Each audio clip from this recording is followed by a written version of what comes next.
Hey there, Mr. Reddit here. Welcome back to another episode of r/Entitled Parents Stories. Today we have a very special episode for you, a compilation of some of the greatest entitled parent stories we read over the past year. So sit back, relax, and enjoy a few hours of the most entitled parents you've ever heard of. And by the way, Karen assured me that if this video gets 1,000 likes, she won't try to speak to anyone's manager for an entire week. So please smash that like button. And if you're new, subscribe and turn on notifications for new stories from Reddit every single day. And become an official member of the Re-Army today, and I'll give you a shout out in an upcoming video. r/Entitled Parents.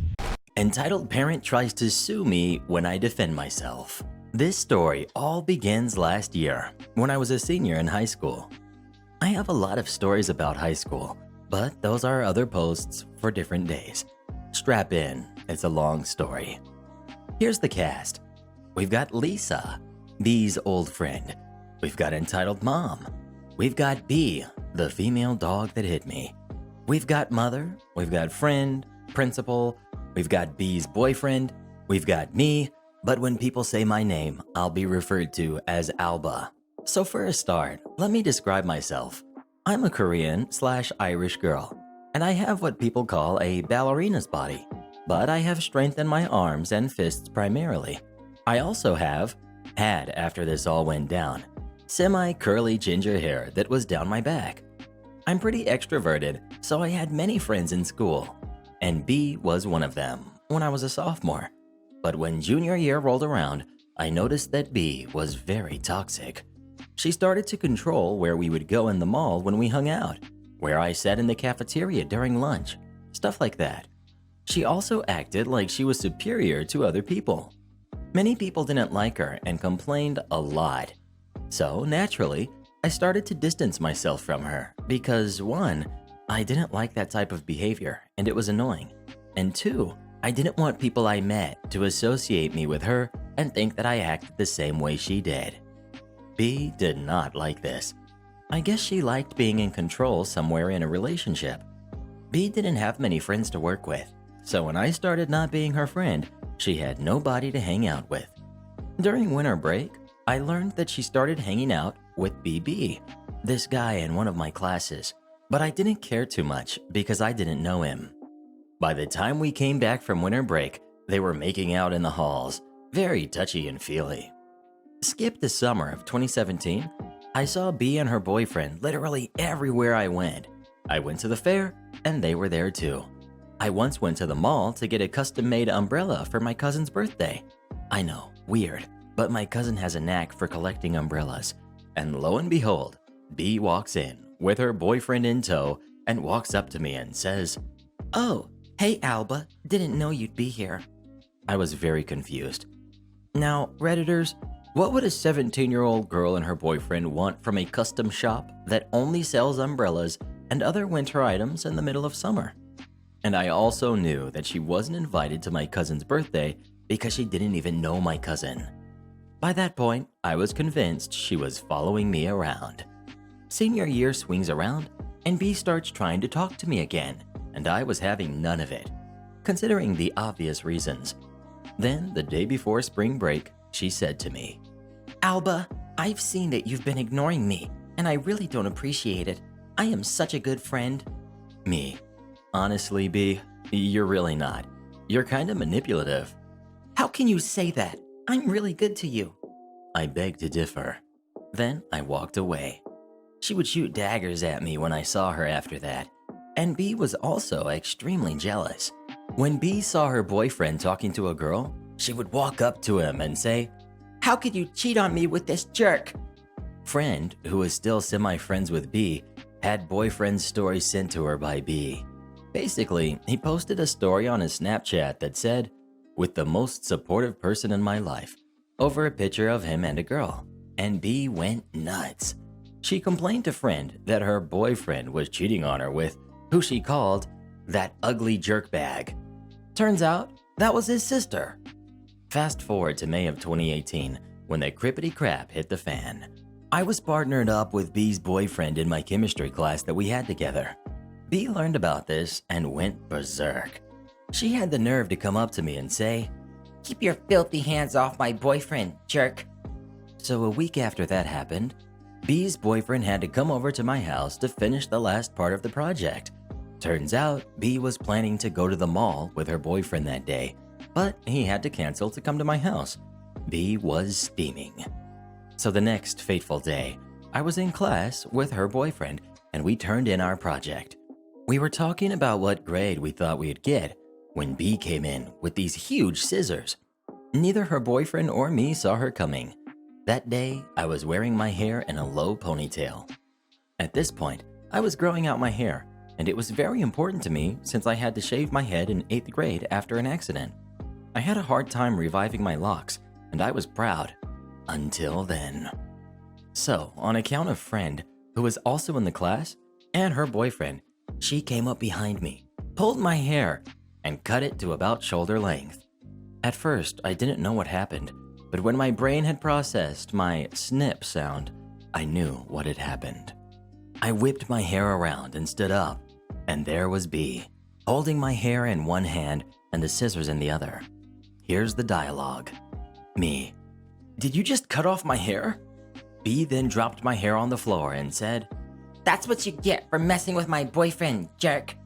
Then B proceeded to slap me. It didn't hurt, but I was angry. I looked down at B's hand and it looked like she was getting ready to do it again. So I did what was necessary and I socked her in the nose.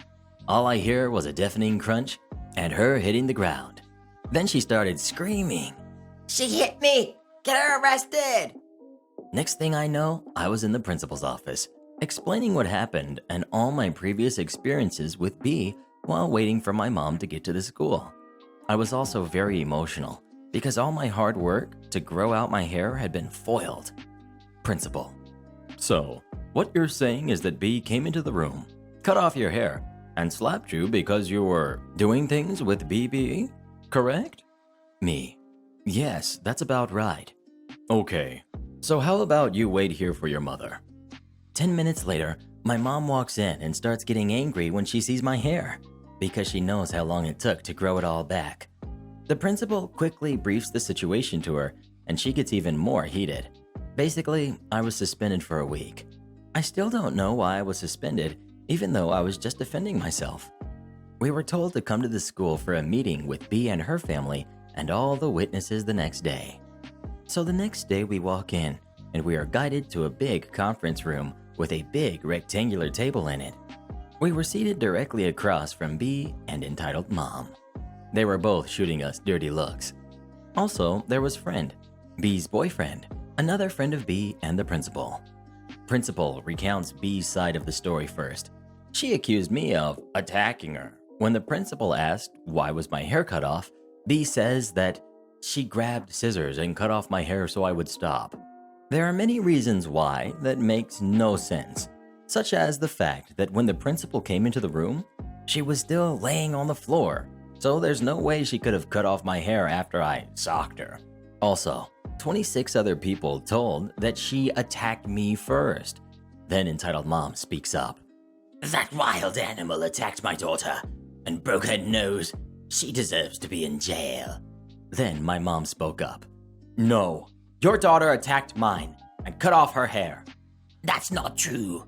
My little angel is innocent." Friend: "I saw B cut off all of Alba's hair, so that's not true." "This is BS. You just paid all these people to lie about this." B's boyfriend: "It's true. B attacked Alba first, then Alba defended herself." B: "You're supposed to be my boyfriend and support me." B's boyfriend: "Not anymore. I am breaking up with you." "What?" B then starts bawling her eyes out, and I was trying to hold in my laughter. So was friend, entitled Mom. "You don't have any proof that B did anything." Lisa: "Actually, that's why I'm here. I recorded everything." Turns out B told Lisa what she was doing, and Lisa had enough of B's crap and recorded everything she had done. Lisa then played the video, and it clearly displayed my side of the story to a T. Entitled Mom: "This video is doctored to make B look bad." Principal: "Well, everyone and everything says otherwise, entitled Mom." Principal then turns to me and asks, "Would you like to press charges against her?" Of course, I said yes. Principal then reached out to the police and lets me and my mom file a complaint and press charges and stuff. This part is kind of blurry. The Sunday before I get to go back to school, my mom gets a letter in the mail telling me that we're being sued for $50,000 for assault. We immediately got an attorney and looked into this. Entitled Mom was accusing me of assault and harassment against B, which is ridiculously untrue. Additional information. I ended up pressing charges for assault and stuff like that, and I'm pretty sure she got 4 months and community service. She also got expelled from school, and she does online now. I didn't want to give her max punishment because I want her to have a chance in life and be able to become a better person and get a job. I was gonna tell you guys what I did against her when we went to court, but someone wanted to know. I also found out that the court date is in a week. I've been reading the comments, and some of you said to countersue, and I've decided to just do that. I just need to gather my case, and if I win, I will 100% do the worm. Part 2. Me, my mom, B's boyfriend, and friend all went down to the courthouse yesterday at about 11 a.m. When we were seated, I was getting my defense and my counterclaim against B. I decided that I had a pretty good counterclaim thanks to you strangers. B and Entitled Mom were glancing at me like I was gonna lose. Refresher for your brains. Entitled Mom is trying to sue me for $50,000, but little does she know, I'm suing for $60,000. So court starts, and Entitled Mom states her claim by saying that I broke B's nose on purpose and that I owe her for medical bills and B's plastic surgery. They provide that judge with proof that I did. There was a TV in the courtroom, and the pictures were displayed there. The pictures were of B's broken nose, but it was clearly photoshopped to make it look worse. She tried to Photoshop it, but she failed miserably. The judge said, "Miss Entitled Mom, are those photos doctored?" No, not at all. That's what she did to my baby. Then I spoke up and said, "Your Honor, this is photoshopped.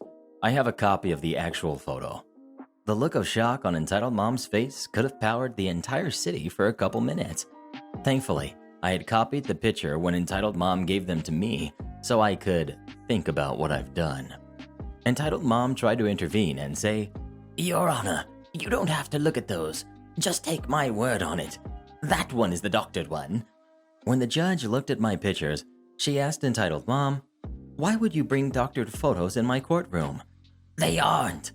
The judge dismissed the evidence and we moved on. I stated my counterclaim. She caused me emotional pain and physical pain. I showed evidence like the pictures of my hair and stuff like that. Then it was time for the video. When the officer was bringing the TV in for the video to display, Entitled Mom said, Your Honor, I have suspicions that the video is doctored. Everyone was shocked because she was the one to bring in photoshopped stuff. The judge ignored her. After the judge and the whole courthouse watched the video, the judge said, "This looks too real to be fake." But it is. Trust me, she hit my daughter.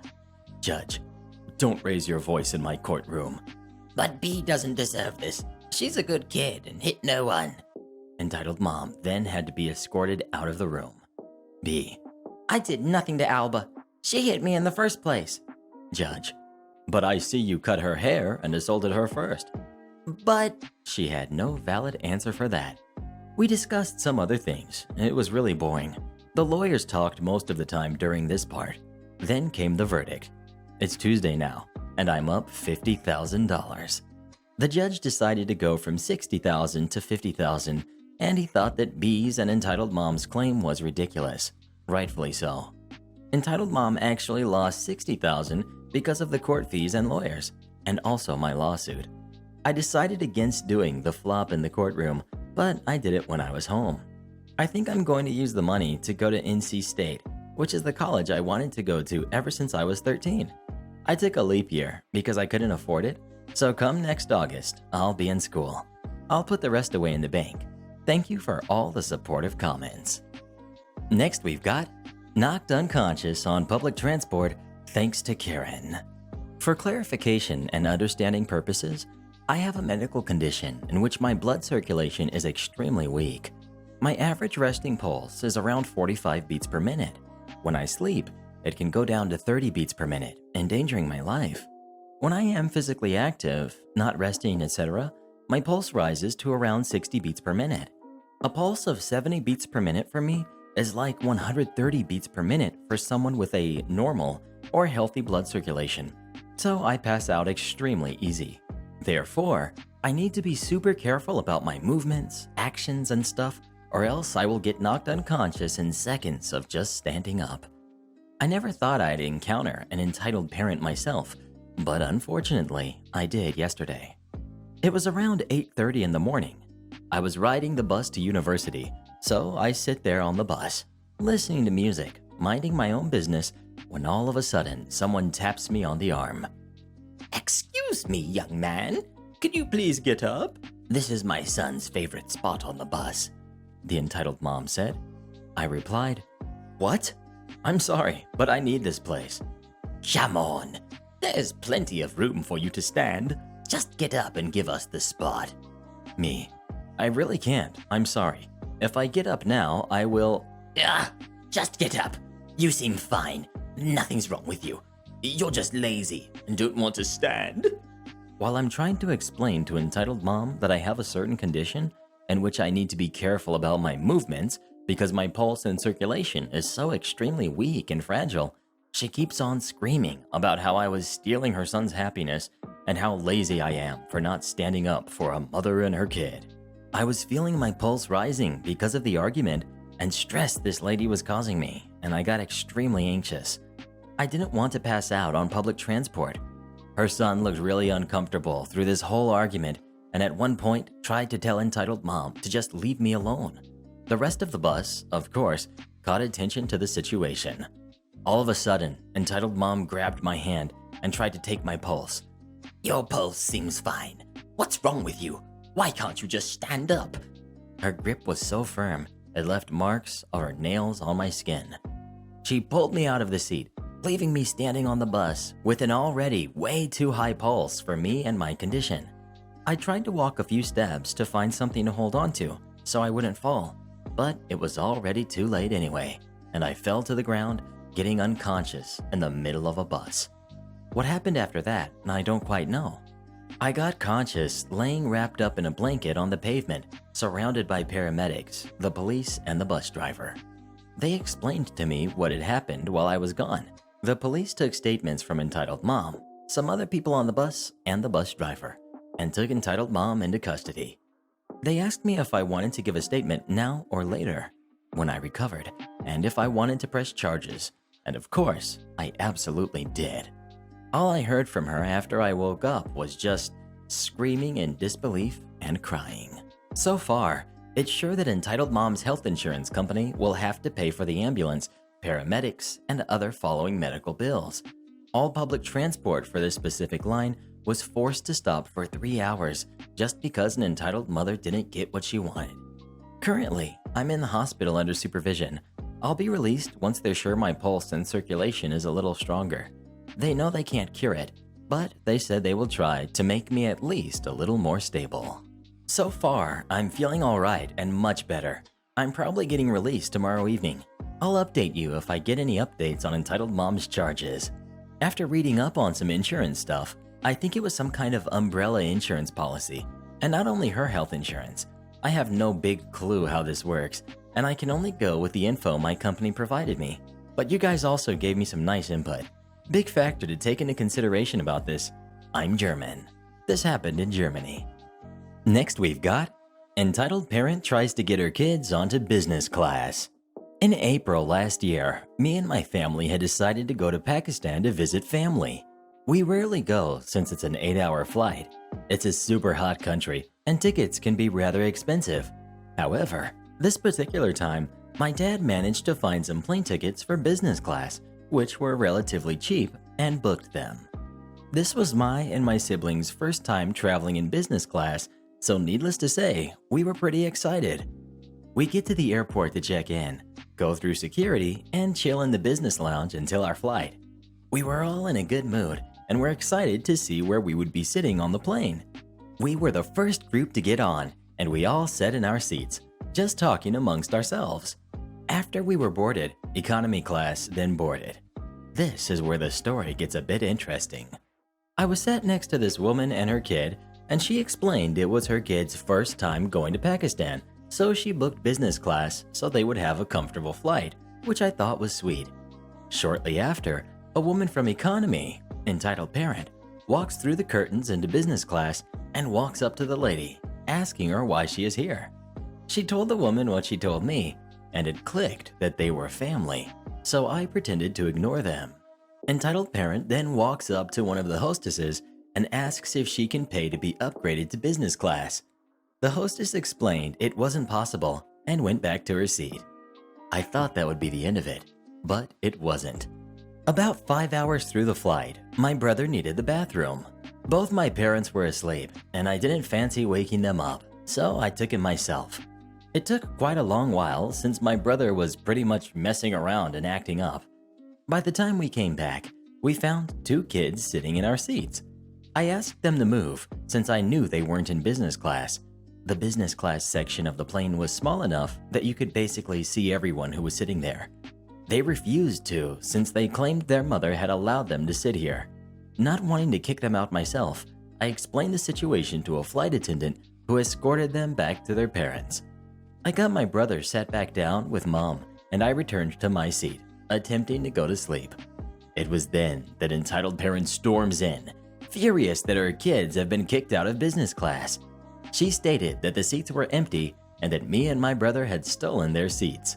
When I explained that I had taken my brother to the bathroom and that they were in fact not empty, she just replied with, "Well, surely they can sit here for a bit. It's not harming anyone." The flight attendant tried to calm her down and get her to leave, but she wouldn't budge. Why don't you sit with the rest of us? She then shouted, clearly angry at the fact that she was not on the same level as us. At this point, my dad had woken up. He is a pretty grumpy guy when he is woken up rudely, and even more so if someone disrespects his family. He basically told entitled mom to shut her mouth and called her crazy in Urdu, to which entitled parent got offended and started yelling back at him in Urdu. My dad, not wanting to stoop to her level, just rolled his eyes and put on his headphones. After her meltdown, another flight attendant, this time a male, explains that they may have to stop the plane and make an emergency stop to kick her off the flight if she does not calm down. This seems to shut her up, and she goes back to her seat sulking. Luckily, nothing happened after that, and we would enjoy the rest of the flight in peace. Also, turns out the woman I was sitting next to was entitled parent's sister and was so apologetic to everyone for her sister's behavior. I couldn't imagine being sisters with someone like that. Entitled mom wouldn't give me my diploma because I didn't get her a rose. I had a weird upbringing that I've tried to explain a couple times, but it's so complicated. I couldn't get it concise enough and I had to erase it. I think I'll just stick to this one story for now, and if you want to hear more about what my family believed, you can ask me any questions you have and I can answer them in the comments. Even so, this is going to be a long, crazy story, so brace yourself. My mom was what's known as a covert narcissist. That's where they are super sweet and wonderful whenever someone else is around, but at home, their true colors rip through their mask and they demand that the world revolve around them. Part of what we believed required our family to have as many kids as possible, and as the oldest daughter, it was my job to take care of them all. I meal planned, cooked, cleaned, and even homeschooled my youngest siblings, all while trying to get through my own school books by myself. My mom wouldn't let me study unless all the other housework was done first. When it came time for me to graduate high school, our church organized a group of us homeschooled kids who were all graduating at the same time and put together a ceremony like the ones regular schools have. I was very involved for the first few months. I illustrated a cookbook we were selling and went to all the fundraisers, but after a while, I decided I didn't agree with a lot of what the group was doing and asked my parents if I could pull out of the project and just have a small ceremony at home, like we had always talked about. They both heard my reasons and agreed, saying they were proud of my maturity and willingness to stand alone for what was right. The day of the graduation came, and we went to support our friends. During the ceremony, Each student gave their mother a rose and a hug on stage, and it was very sweet. I had no reason to believe there was anything wrong until we got home. My mom immediately called me back into her room. My dad was standing there, but he wasn't really the leader in our house, so he didn't say anything the whole time. My mom told me she was humiliated when she saw all the other mothers get roses and said I cheated her out of the honor and recognition she deserved for teaching me everything I know. Her exact words were, A graduation ceremony is not about the students. It's about the teachers and how hard they worked to get those students where they are today. I didn't dare contradict her, but in my head I was thinking, what are you talking about? You haven't been my teacher since I was 11. She would always just buy me books, and that was it. I had to find time to read them, take tests, and grade myself all on my own. She would even make me take tests over and over until I got an A. With math, that was a lot of trying and failing. I didn't even know the real cutoff for failing a test was a D until I got married and moved out. At the time of this conversation, I still had a couple chapters in my last math book I needed to finish, but a lot of my other homeschool friends said they had the same thing and it was normal. My mom finished by saying, I just looked at your math book, and you still have 2 chapters left to go, so you haven't even earned this yet. Since you denied me the honor I deserved tonight, I will be withholding your diploma also. You don't even need it, since you won't be going to college. Just finish your book, and you will just be done with school. I tried to remind her that she agreed to let me sit out of the graduation ceremony, but she said, I know I did, but when I saw how all the other mothers were being honored like that, I realized that wasn't your decision to make, and I felt robbed. It wasn't about you. It was about me as both your mother and your teacher. I asked her to at least not tell anyone that I didn't have a diploma, and she said what she always said when I asked that kind of thing. If you don't want people to know what you did, don't do it. She dismissed me, and I ran to my room and cried. I was embarrassed and worried about what my friends would think if they found out. But I couldn't stay in my room for very long because my mom soon noticed I was gone and called me back downstairs to make dinner. She never approved of anyone being emotional. I went the next 12 years carefully guarding my secret that I didn't have a diploma, and even my husband didn't know until one day my dad called me. He and my mom had gotten a divorce when she left him and all my siblings for another man that year.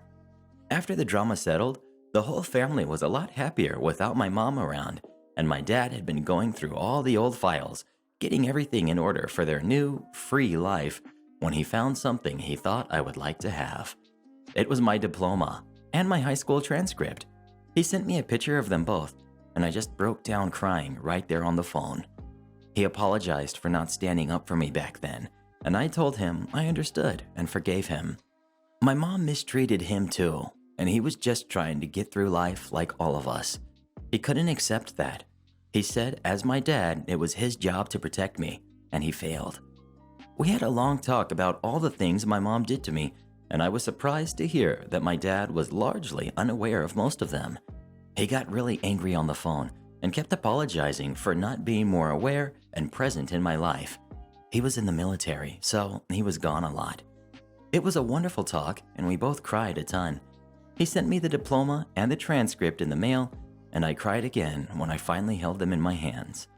I used them to get a job last year at a daycare, and it felt amazing.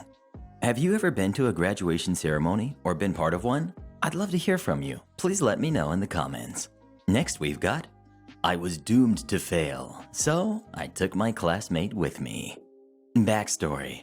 Stuck in a project group, one of the members is a lazy jerk who's already failed the year once. Other 2 were good eggs. Lazy jerk makes getting a remotely respectable grade extraordinarily difficult. We are forced to stick together. My university career is a married one, tainted with a lot of personal issues between 2 courses, but this story is not about any personal issue. It is, however, about how my first course came to a close. I spent my entire time at university in a highly ranked university in England. My first course being mechanical engineering. First year was a doozy with one of my modules, computing, programming in Python essentially, finishing at 98%, with a first in the module being at 70%. I only lost the 2% because of one unclear comment in a bit of code, and this was public knowledge among my year group. This put me quite comfortably at the top of the class for the module, and would put me in everyone's crosshairs every time they had a programming issue. Then roll around second year. Right at the beginning of the year, we were informed that there will be a group project throughout the year, and we had a choice between a number of projects, all but 2 of them geared more towards the other engineering disciplines, one of which was building a robot to compete, which was the popular option. Competing is cool. Robots are cool. What could possibly go wrong? Oh boy. We were bunched into groups of 4 or 5, where there weren't enough people to make another group of 4. I was put into one of the 4s, and upon the first meeting, I already had my suspicions that things were going to go south. To introduce you to the people involved in this disaster, we've got me. Girl power. 2 girls. They were good eggs. We've got Rugby Guy, the star of today's show, played rugby for the university. And we've got the professor, the guy in charge of the project, supervision, and advising the teams. The first meeting was to introduce ourselves, get to know any specialisms that anyone might have, and ideas to tackle the tasks that we were given regarding robot design and implementation of our ideas. Girl Power were quick to inform us that they had little practical experience in creating a robot, and their programming scores weren't so hot, but they'd be more than happy to chip in the design process and do a larger chunk of the paperwork. I was initially skeptical, but took everything they said on board. Then Rugby Guy chimed in, saying he's done this project before. All heads immediately snapped in his direction. He explained that he failed the year last year, thus was repeating this year. This is important information. So I asked him if he knew how to program, do electronics and design, and he said a very short, yeah. He was mostly silent during the rest of the discussion, even when me and Girl Power tried to include him and get his ideas. We eventually agreed by majority vote on what we planned to do, and delegated design responsibilities using CAD software to design the components and make a prototype. The professor informed us that we must have all of our design work done before we attempted to implement any of it, and that everyone must contribute in some way. In several weeks' time, we were to present our prototype and how we designed it. I, of course, did my chunk of design of components. Girl Power's combined efforts also pushed forward their CAD design flawlessly. I was over the moon with just how slick their teamwork was. You couldn't name a more iconic duo. My mood came crashing down to earth, however, with the complete lack of anything from Rugby. Without his contribution, we couldn't get any further. We pled our case to our professor, but he didn't budge on this ruling. I did, however, take the time to do Rugby Guy's responsibilities by myself, and even what software design I could envision at the time in an attempt to make sure we wouldn't fall too far behind. Come the presentation, we had absolutely no robot, not even a block of wood to present. The professor lambasted us ruthlessly. It was clear he was disappointed and quite angry by the sheer lack of productivity our team presented. Girl Power came prepared for this, however, and had printed evidence of the work they did. I had printed evidence too, compiled of the work they did under their names, the official work I did under mine, and Rugby Guy's responsibilities, which I also did. The professor then took us outside, a grave look on his face, and told us that every year there was one problem group, and with every year he made an offer to split them into 2 small groups or to keep the group as is. Girl Power were immediately against the idea, citing they would be sticking together if they were to split, and they weren't going to split unless they could take me with them. This is the only time I have been popular with women, clearly. The professor asked me, and I just said the evidence says everything that needed to be said. He rejected the evidence, claiming that anyone could put their name on something, which is technically true. We left the initial presentation with a failing grade with a 2.1, upper second, final mark only being possible with absolutely flawless final result. With the group project having such a large bearing on the final grade of the course, a poor grade there would spell trouble for the remainder of the course. The professor encouraged us to stick as a team to get the final product done as well as we can, as well as the necessary paperwork discussing our allocation of responsibilities, CAD and software design, time management, materials, all the works. The revenge begins. After pleading again with the professor, he allows us to go forwards with the implementation of the project regardless of Rugby Guy's lack of contribution. I inform the professor that I shall be thoroughly documenting all meetings, all correspondence via Facebook, text, and other messaging systems, and who's been submitting work. Then an idea struck me. I had friends in computer science/software engineering, and they'd often talk about stuff they were doing. That's when I found out that the university had their own Git system. For those who don't know what Git is, it's a source versioning software, so people could push their own contributions to the development of a project, pushing commits. In short, you could bundle up files you've created/edited, add a comment to the bundle, usually to summarize what you've done and other notes, and push it through for someone to authorize. This allows collaboration on a project from many people. This is just a very basic summary of Git, but it'll suffice. I inquire more and find out that although it's mainly used by the faculty that my friends were in, the entire university could create projects in this software using their university email. I bring this up with the professor, asking if it's okay to use this software during the development of the robot and its paperwork. He says, "That's the first time anyone suggested it to me, but if it helps you keep on top of things, go ahead. I'm interested in how this turns out." I contact the group on Facebook that I have devised a way to keep all our work managed without having to constantly exchange files via Facebook or email, and that I requested they all contact me privately so I could show them the way. Girl Power both individually messaged me, and I introduced them to the wonderful world of Git.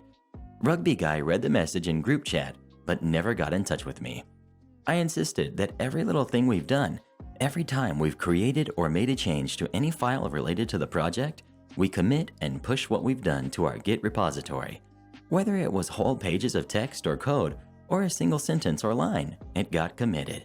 The team were also to have meetings. Every meeting was arranged via Facebook group and an email sent to each team member via university email with the time, location, and purpose of the meeting. After some convincing during each Facebook discussion to arrange meeting, each meeting ended up being held in a different room to previous meetings. At the beginning of each meeting, I insisted on taking a group picture on my phone, which I insisted on pushing silly faces for. I also placed a dictaphone at the center of the table for each meeting, so we had an audio recording of each meeting. Meetings mainly consisted of how much progress I made on the development side, how much progress Girl Power made on the documentation side, and Rugby Guy not really present. He only turned up to 2 meetings, promising to do some work on the hardware side of things. At the end of the day of each meeting, I would send everyone in the team an email with the meeting minutes, an attachment of the group picture, and the audio recordings. After a few meetings, Girl Power pulled me to the side and asked me what all the picture taking was about, and why I insisted on a change on a different room every time. I answered, "I like the change of locale, and memories are always nice." They have an unsure, "Okay?" a quizzical expression, and just left it at that. Then came the actual creation of the robot. As Girl Power were in charge of most of the documentation, the onus lay on me and Rugby Guy to do the development side, with me supposed to handle mostly the software side.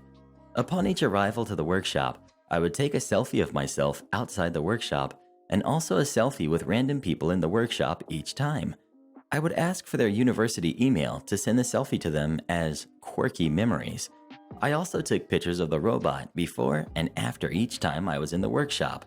Rugby Guy showed up once to cut out a base out of wood. So we fell worryingly behind. Girl Power did their best with their limited practical ability to help, but sadly the vast majority of electronics and getting labor work done fell to me. As a result, I ended up having to skip out on numerous lectures and seminars to get the implementation work done. The situation was so dire that I knew that there was no way I was going to catch up on all the learning I missed. I knew I was doomed, so I rejected all of the girls' help so they could at least study and help themselves, and I'll ensure the project got sorted. By the final presentation and competition, My team had somehow managed to win our university's little robot tournament by a very slim margin. Rugby guy, who actually turned up to the competition and presentation, breathed a sigh of relief, got hugs from girl power, and the professor took us to the side to offer his congratulations, and he honestly didn't think we'd make it. We all smiled and laughed, including the rugby guy, who had no idea the crap storm that was about to hit him. After all was said and done, each person in the class was given a form to evaluate their teammates anonymously, rating the contribution of each named teammate from 0 to 4 for participation, quantity of contribution, quality of contribution, and general teamwork, with 0 being absolutely nothing. Nil. 0. At the bottom was a box for comments. I, of course, gave the girls solid 4s across the board, as they were an absolute godsend, and I love them for it. They took me aside and revealed to me that they were both giving each other and me 4s, and it turned out we all agreed to give Rugby Guy solid 0s for contributions and teamwork. They gave him a 0 for participation. I gave him a 1 because he did technically turn up to 2 meetings. In the comments, I simply wrote, "See evidence," handed in the form to the professor directly, and left before he could get a word in edgewise. Then I got home, booted up my laptop, and opened up Word. I also opened up the web page for our Git repository and Facebook group messaging and my university email. Remember the group used source versioning software to keep on top of the project? Each commit had the name of the committee and their email address, screenshots of every single commit and its message, then the Facebook messages with all group discussions, and also girl power messaging me privately to learn about the way screenshot, every workshop selfie, and selfie with random individuals, insert into document. Robot pictures for each session, insert into document. Group selfies, insert into document. Sound recordings of meetings and meeting minutes, compile all into a zip file, complete with text copy and paste of each email regarding meetings and selfie emails. I then proceed to sit on all of this until I get the email I figured was coming. The professor sent an email to me asking me to meet him in his office to discuss the scores I had given to my colleagues. The day of the meeting, 2 hours before it, I went to the university library to print off my Word document of pictures. While the document was printing, I went onto the Git repository and created a link to join the project. I then opened my email, sent the professor the zip file I had compiled, writing, "Please find attached audio recordings of each meeting, emails I have sent to people I've taken selfies with, and a link allowing you into our Git repository." I treasury tag my document pages together, carefully place it in my backpack, and head to the professor's office. I knock, stating that I'm here for the meeting. I'm asked to come in, and I see girl power looking somewhat grim, and the professor with a look of thorough annoyance. I close the door, and he immediately starts with, "You've sent me worrying scores for your colleague. Do you understand that the scores you give your colleagues will reflect the mark they get for this module?" We all nod. "So you understand that the scores you give to Rugby Guy will reward him next to no marks, so he will fail the module outright and cannot pass the year?" We all nod. "Did you know that Rugby Guy is repeating this year?" We all nod. "Do you know the university's policy regarding retaking the year?" I state that I'm not sure what the policy is he's referring to. He states that essentially, barring extraordinary circumstances like personal issues or major illness, you cannot repeat the same year a third time, i.e., if you fail the second time, you're out. Finished. He then pulls out my form in particular. "It says in your comments, 'See evidence,' but you forgot to give any evidence. Before I ask why exactly you're giving him such poor scores, do you have your evidence with you?" At this point, I was smiling so hard my cheeks were hurting, and the poor man trying to help his failing student had a look of consternation on his face.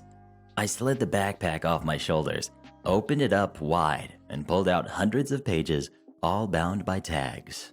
I said, "I have sent you an email with a zip file. In it is the sound recording of every meeting, as well as many emails regarding meetings, as well as selfies sent to other people. In it, you will also find a link that will allow you into our Git repository so you can see it for yourself. Before you do so, please take a look at this." I placed the document next to the textbook on his desk. The document is thicker than the textbook.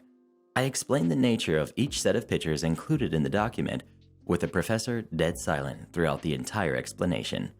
This included the group selfies, so the penny suddenly dropped for the girls and an audible, "Oh," coming from one of them. Once I finished explaining, there was just silence in the room for 2 minutes as everyone just stared at the pile of paper on the guy's desk. The professor then just told us that we could leave. A couple of days later, we get another email from the professor. Evidence accepted. Scores accepted. Initial mark for final project, 80%. Mark will be adjusted due to unbalanced contribution. I just passed a number of my other modules, but failed one too badly to continue to the next year. Girl Power did great though, and we're super happy that our group grade was miraculously bumped up to a 2.1. I dropped mechanical engineering and transferred to computer science at the end of that year. Rich groom plus poor bride equals entitled parents. This happened a few years ago, and to be fair, they weren't the worst couple I have dealt with in my career, but even so, they were jerks to work with. So the backstory. The groom was a rich businessman from the UK that was marrying a single mother from Africa. Based on the ways their families conducted themselves, it was clear to say that their backgrounds were vastly different. I had been hired to do the wedding video. I was shooting alone, rather uncomfortably I might add, as I had filmed a different wedding the day before, and all the service providers had gotten light cases of food poisoning. Their wedding was on a Sunday, and as I had been hired by the bride's side of the family, their budget was fairly limited. Therefore, all pre-ceremony coverage had been cut from their package. I arrived about 30 minutes before the ceremony to see the groom cussing out the DJ about something. I don't actually know what. The ceremony started and didn't add much to the story. The bride's stupid lawn pin, my company's name for kids, was screaming throughout the entire ceremony, making it impossible to hear the sermon and making me feel oh so happy knowing that I was going to get tasked trying to clean up the audio after. Oh, the joys of wedding videos. Cut forward to after the ceremony, with everyone gathering for the couple to sign the register. The couple entered the room and saw something horrendous. Something so devastating to their moment that not even God would have had the solution.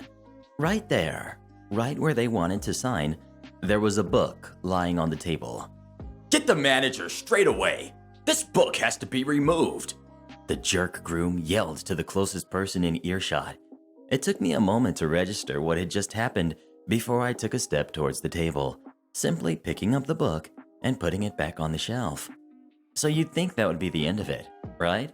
With the obstacle now removed, that they could simply sign the papers and go on with their lives. Nah, this had upset them so much that the room had to be cleared while they took some time alone to rant about how inadequate everyone is and how this book had ruined their entire day. I'm not even joking. They really did say that the book had ruined their entire day. So eventually, the dang register gets signed. The two most dramatic people in the world are now husband and wife, and everyone is standing outside. Finally, the door opens. We wake up from our afternoon naps on our feet. The guests hold their hands, ready to throw confetti, only to see the MC walk through the door and announce that they won't be coming out, as the bride doesn't want the wind messing up her hair. If I had rolled my eyes any bigger, they would have come out of their sockets. Why? Because the bride, not the groom, but the bride was from this area, and she knew the wind never stops blowing. Did she think God was going to pause the weather for her while the rest of her guests stand outside burning in the sun for almost 15 minutes? Anyway, move forward to the reception. The couple shoot and the family photos had to be postponed to later because, for some reason, the bride thought the wind was going to change. This meant that everyone now entered the reception hall more than 90 minutes earlier than the schedule had stipulated. So what does the groom of the year do? He goes and yells at the wedding coordinator that the first course isn't ready yet. Needless to say, this caused some panic in the kitchen. I should further point out that this wasn't your average 3-course meal. This was 8 courses. So the schedule was something like this: speech, course, 8 times. The opening of the dance floor, bouquet and garter, etc. I did my setup quickly as the first speech was about to commence. Only one problem. The number of guests was way too many for the venue's capacity, so there was literally no way for me to get anywhere near the bridal table or the podium where the speakers would be making their speeches. I set up as well as I could, a basic 2-camera setup, and took a stand behind the main camera. During the speech, I glanced in the direction of my second camera only to see the bride's lawn pin is trying to climb up my tripod. How the camera didn't fall over might prove that there is a higher power up in the clouds, but nonetheless, I sprinted towards it, grabbing the kid before he could knock over the camera. I put him down, telling him politely not to touch it. The camera had moved during the kid's action and was now no longer pointing in any kind of relevant direction. I glanced back at my main camera, only to see that the speaker was no longer standing behind the podium and had gone to stand directly behind the couple. I had missed it completely. I sprinted back to my main camera, readjusted the shot, glanced back at my second camera, only to see the dang lawn pin aiming to try and climb up it again. Once more, I sprinted back to my second camera, picked the camera up, and set it up right next to the main one. This was the most boring setup ever done in my career, but it would now have to do. The speech eventually ended, and the first course was served. I was the only person/service provider not catered for because, honestly, who cares about the videographer? To be fair, this didn't bother me because I wouldn't have been able to eat anyway, but I was still feeling horrible and really just wanted to rest for a while. I waited for the guests to start eating before spotting a sofa at the back of the venue and deciding it looked like a great place to rest. I had just sat down when I was approached by the jerk groom and the lawn pin. Groom: "What are you doing now?" Me, immediately back on my feet. "There's really nothing I can shoot at the moment, so just waiting for the next speech. Was there something you needed?" Yeah, please watch this stupid kid. And yes, he really did describe his new stepson as the stupid kid. Me: "Huh?" Yeah, just keep him quiet and make sure he doesn't disturb the guests. Me: "What about when the next speech starts?" Thank you, the groom said, walking away without answering my question. I looked after him with bleeding eyes. This wasn't happening. The kid stared at me. I stared back at him. He continued staring at me, and then started wailing his eyes out. I looked around frantically to see if any of the kid's relatives were going to come help, but nope. Giving in to my fate, I climbed down to the floor, opened the kid's backpack, and started unpacking his toys. He stopped crying quite quickly as I let him show me his favorite toys. Skip forward about 15 to 20 minutes. The kid and I were in the middle of an intense dinosaur battle when I heard the next speech starting. I had asked the MC to give a 2-minute warning before each speech so that I could have time to set my cameras up again. I, unfortunately, had to move them away every time as to not block the traffic flow of the waiters. He forgot every single time. I missed the first few seconds of the second speech as I redid my setup, only to hear that the kid had started wailing again.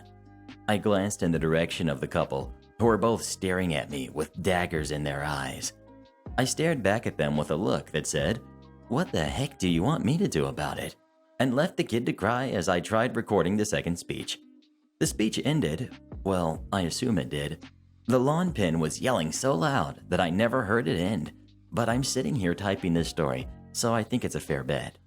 I moved my cameras away again and moved back towards the couch when I was bombarded by the couple. Bride: Why weren't you watching him? Me: "Because I can't play babysitter and shoot your wedding video at the same time." Groom: Well, I told you to watch him. Me: "And your wife paid me to capture your day on video. Again, I can't do both." Well, that was very embarrassing for us. A silence followed this, with me and the couple just staring at each other. Me: "Are you waiting for me to say something?" Just go do your job. The groom snapped before stomping off with his new wife. Which one? I yelled after them, once more getting ignored. The rest of the reception played off more or less the same until I was relieved of my babysitting duties by the bride's sister, aunt, mother, hairstylist, I have no idea who the heck she was, except that I now had to share my sofa. So the reception finally ended. I felt like I had just aged 10 years and it was now time for the family and couple photos. But what was this? Their praying had helped nothing, and the wind was now blowing even worse than before. Now at this point, any logical bride would probably have been asking herself some questions. Specifically, what difference is it going to make if my hair gets messed up now, as almost everything has already been done? And what is the point of even having my hair done if I'm not going to take any decent photos? This bride didn't ask those questions though, and therefore insisted that all her photos, couple, and family take place on the porch, on one single small spot on the porch. So the shoot went like this. I finally get them in frame, and the main photographer blocks me. I try a different angle, and the second photographer blocks me. Heck, I didn't blame the photographers. This was like trying to fit 6 people into a matchbox without taking out the matches. There was simply no space for all of us, and the couple had left this so late that the light was disappearing by the second. If this poor photographer had 20 minutes for all the photos, then I'll be surprised. The next thing to do was getting all the guests back upstairs for the opening of the dance floor. Both the photographer and I had about an hour left on the clock, so we were at least doing well for time. The photographer and I started back up the stairs to do our setup, but we were suddenly stopped by the MC. The MC informed us that the bride was tired, so she and the groom were going to retire to the honeymoon suite and would return in about an hour for the opening of the dance floor. The photographer and I looked at each other with a kind of, "What?" expression, but shrugged it off and went to wait upstairs. News of the couple's temporary departure quickly reached the guests, and within less than 30 minutes, the entire reception hall had emptied, with the exception of the waiters, bar staff, photographers, and myself. Another 30 minutes passed, with no sign of the couple returning. Both the photographers and I were now off the clock. The photographers waited another 15 minutes, literally saying, "Forget this," and leaving. I wanted to do the same. My God, did I want to do the same. But the video I had taken so far was so bad. It was nightmare fuel bad, and I simply could not bring myself to leave without at least capturing the opening of the dance floor. And so I continued to wait for another 90 minutes. Finally, the couple returned, followed by around 10 or 15 guests. All of them now wore their casual attire and looked like they were ready for a night at a dodgy nightclub. And then I heard the words that finally made me lose my patience. MC: "The couple isn't going to open the dance floor anymore." I stared at the couple with a livid expression on my face as the hip-hop music started playing. The groom took to the bar, and the bride started throwing grotesque dance moves with her friends. Seeing this, I picked up my gear and walked out of the room without saying goodbye to the couple. I did, predictably, get an email from the groom a few days later telling me to remove all the lawn pins crying from the video and that they expected the video to be a true representation of their special day. That I can say it definitely was. What would you have done if you were in this position? Would you have stuck around and kept trying? Or would you just have bolted and got out of there? Let me know in the comments. Next we've got, I helped get my wife's boss fired. So this is a story all about how my wife and I got her boss fired. For reference, my wife will be called Mary and her boss is Karen. I know, original, right? So, Mary started working for a college 5 years ago as an administrative assistant. She was given odd and end tasks, one of which was writing up the school handbook. She noted in the handbook that staff were required to take time for professional development. After some years and a few promotions, she lands a manager position in the department and spearheads an initiative to have all staff under her have approved time to attend professional development conferences. Karen always rejected this idea, but Mary decided one day to go to Karen's boss, we will call Bob. Bob is great. Once Mary has enough weight in the college, she went around Karen and got Bob to approve conferences for everyone in the department. For the next year or so, everyone got to choose any conference around the continental USA to attend on the company's dime. Everyone would come back with notes taken at every session attended, attached with a conference itinerary and given to their direct supervisor as proof of attendance. The employee would also present key points learned from their conference at a weekly departmental meeting. Pretty simple morale-boosting opportunity, until someone had to abuse it. Karen had been bragging to other department directors, as well as to Mary, about swimming with dolphins during her recent travel to a conference. Mary didn't think much of it, as usually there was sometimes a free morning or afternoon to do with as you pleased at the conferences. My wife told me this during our nightly pillow talk, and having been raised in Orlando, where Karen decided to attend a conference, my head popped up and I asked, "Where?" Mary replied with a well-known location run by a well-known company with a whale for a logo. I quickly replied that they close at 5:30. When did Karen have time for this? Mary, who had access to Karen's itinerary, dropped her jaw when she realized the conference Karen attended did not have free time during the business hours of the dolphin swimming experience. Mary went into an enraged clerical fury as she pulled up Karen's full travel itinerary for flight, hotel, conference, and other reimbursements. The school does most departmental work online, and therefore the school's server can be accessed remotely from secured or approved devices like Mary's phone. She also checked the website where Karen went swimming at to confirm hours of operation. According to the records submitted, there was no way Karen had time to swim with the dolphins during the experience's normal business hours without missing part of the conference. And according to Carrie's itinerary, she was supposed to have attended all sessions. Mary worked hard to have the privilege to travel the country to attend conferences, and Karen just messed it all up. Mary eventually wrote all of this up, attached the itinerary documents, attached photos of the encounter, and apparently from other theme parks that Karen had neglected to mention, from social media, attached the hours of operation, and sent this all to Bob. Mary texted me about an hour after she got to work the next day, saying Bob was livid. He was currently in the process of questioning everyone Karen had bragged to see if the stories all matched up.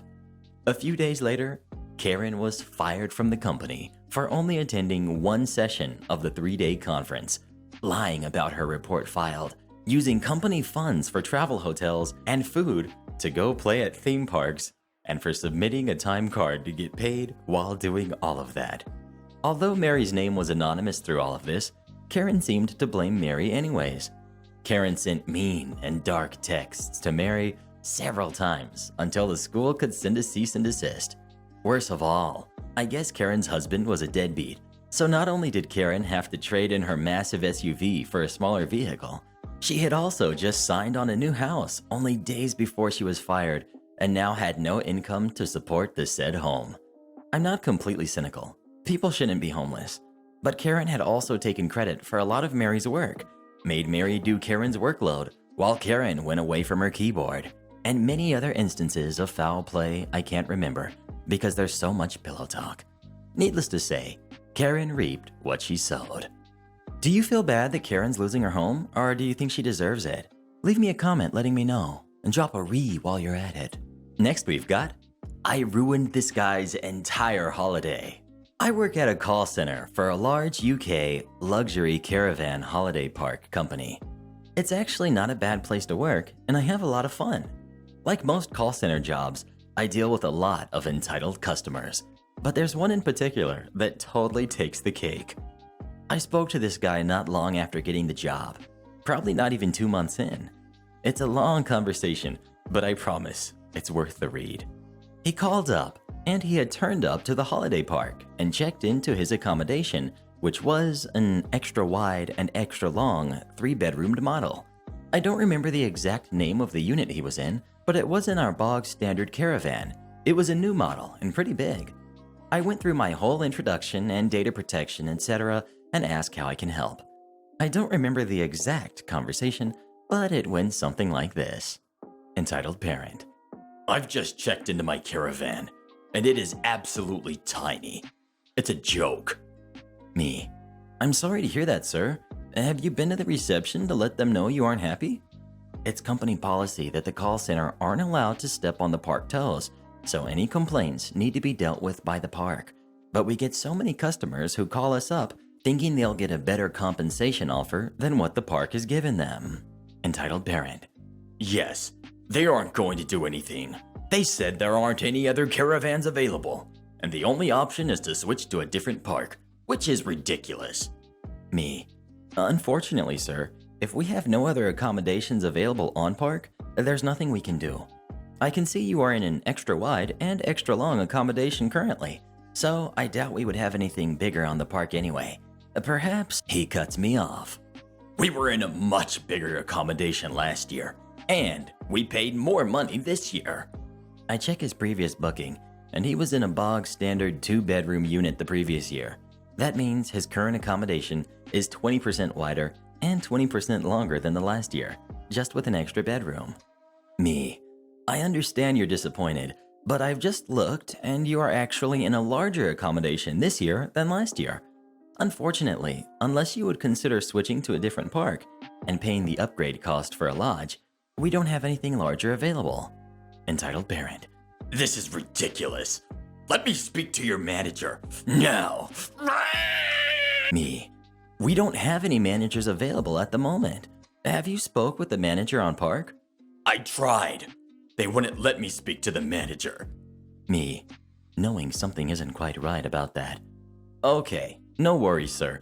Let me call the park and see if there's anything I can do. Are you okay to just wait on hold for a couple of minutes, just while I try to clear this up? Whatever.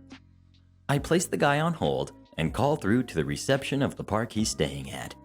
Me. Hi, I've got a man on the phone here who's staying in this something caravan.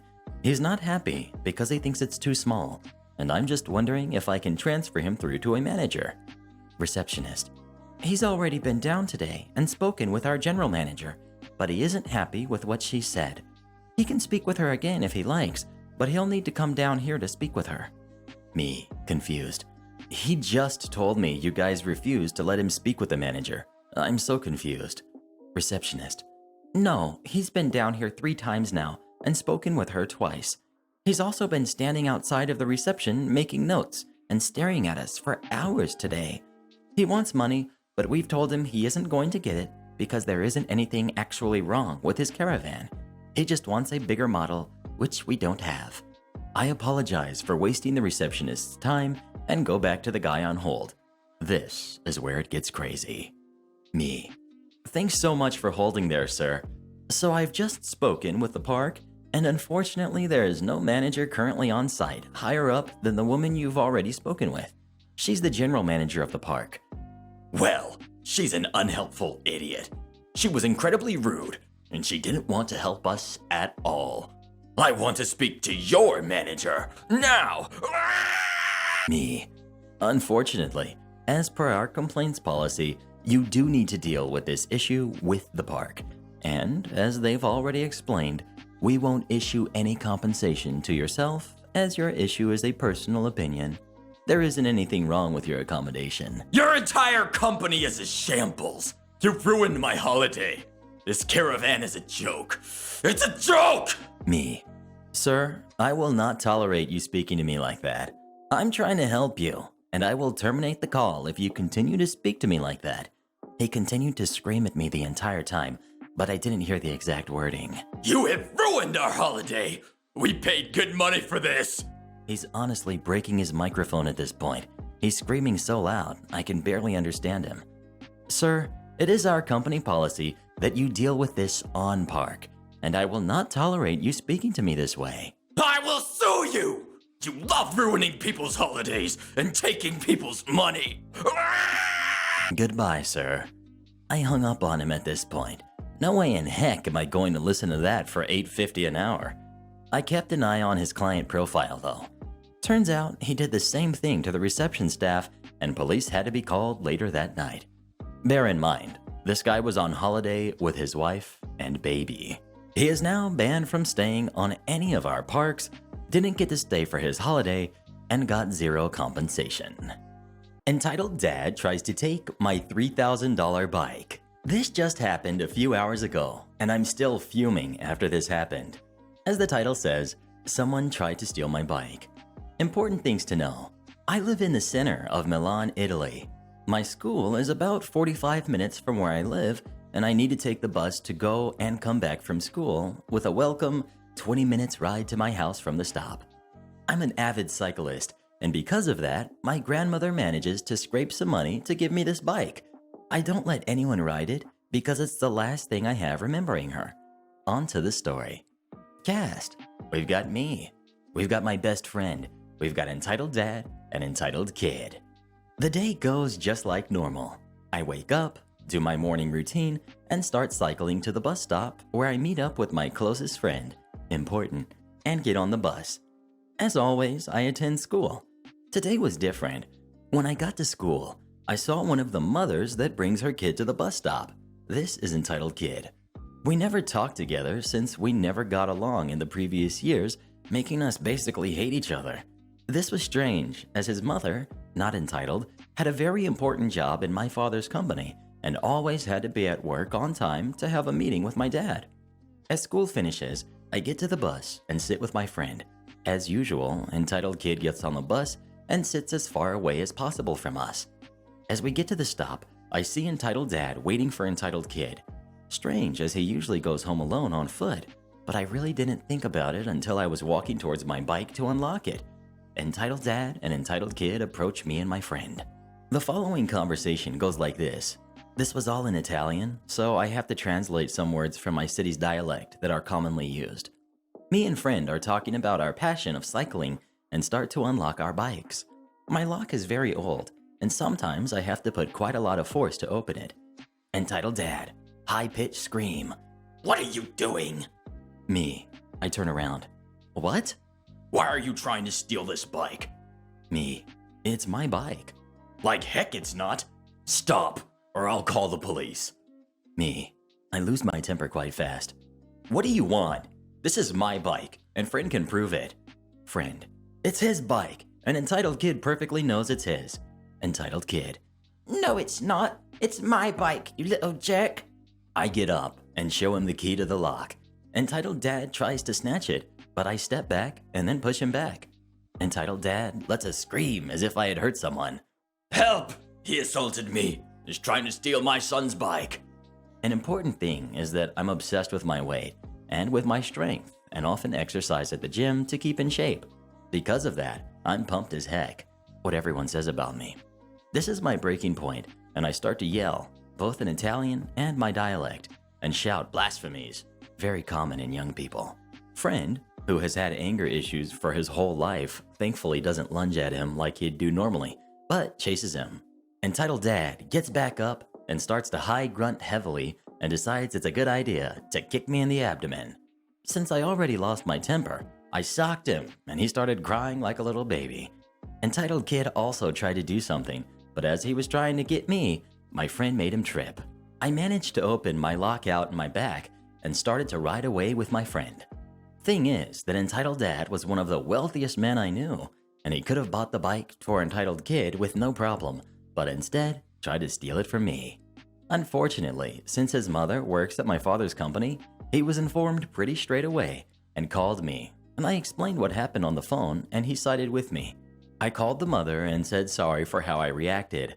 She said that I overreacted, but I was in my right and said to tell her if it ever happened again. Have you ever had someone try to take something that belongs to you? Let me know in the comments. Next we've got, jerk manager destroyed my childhood game store, so I got him fired. I judge card games from local to world championships.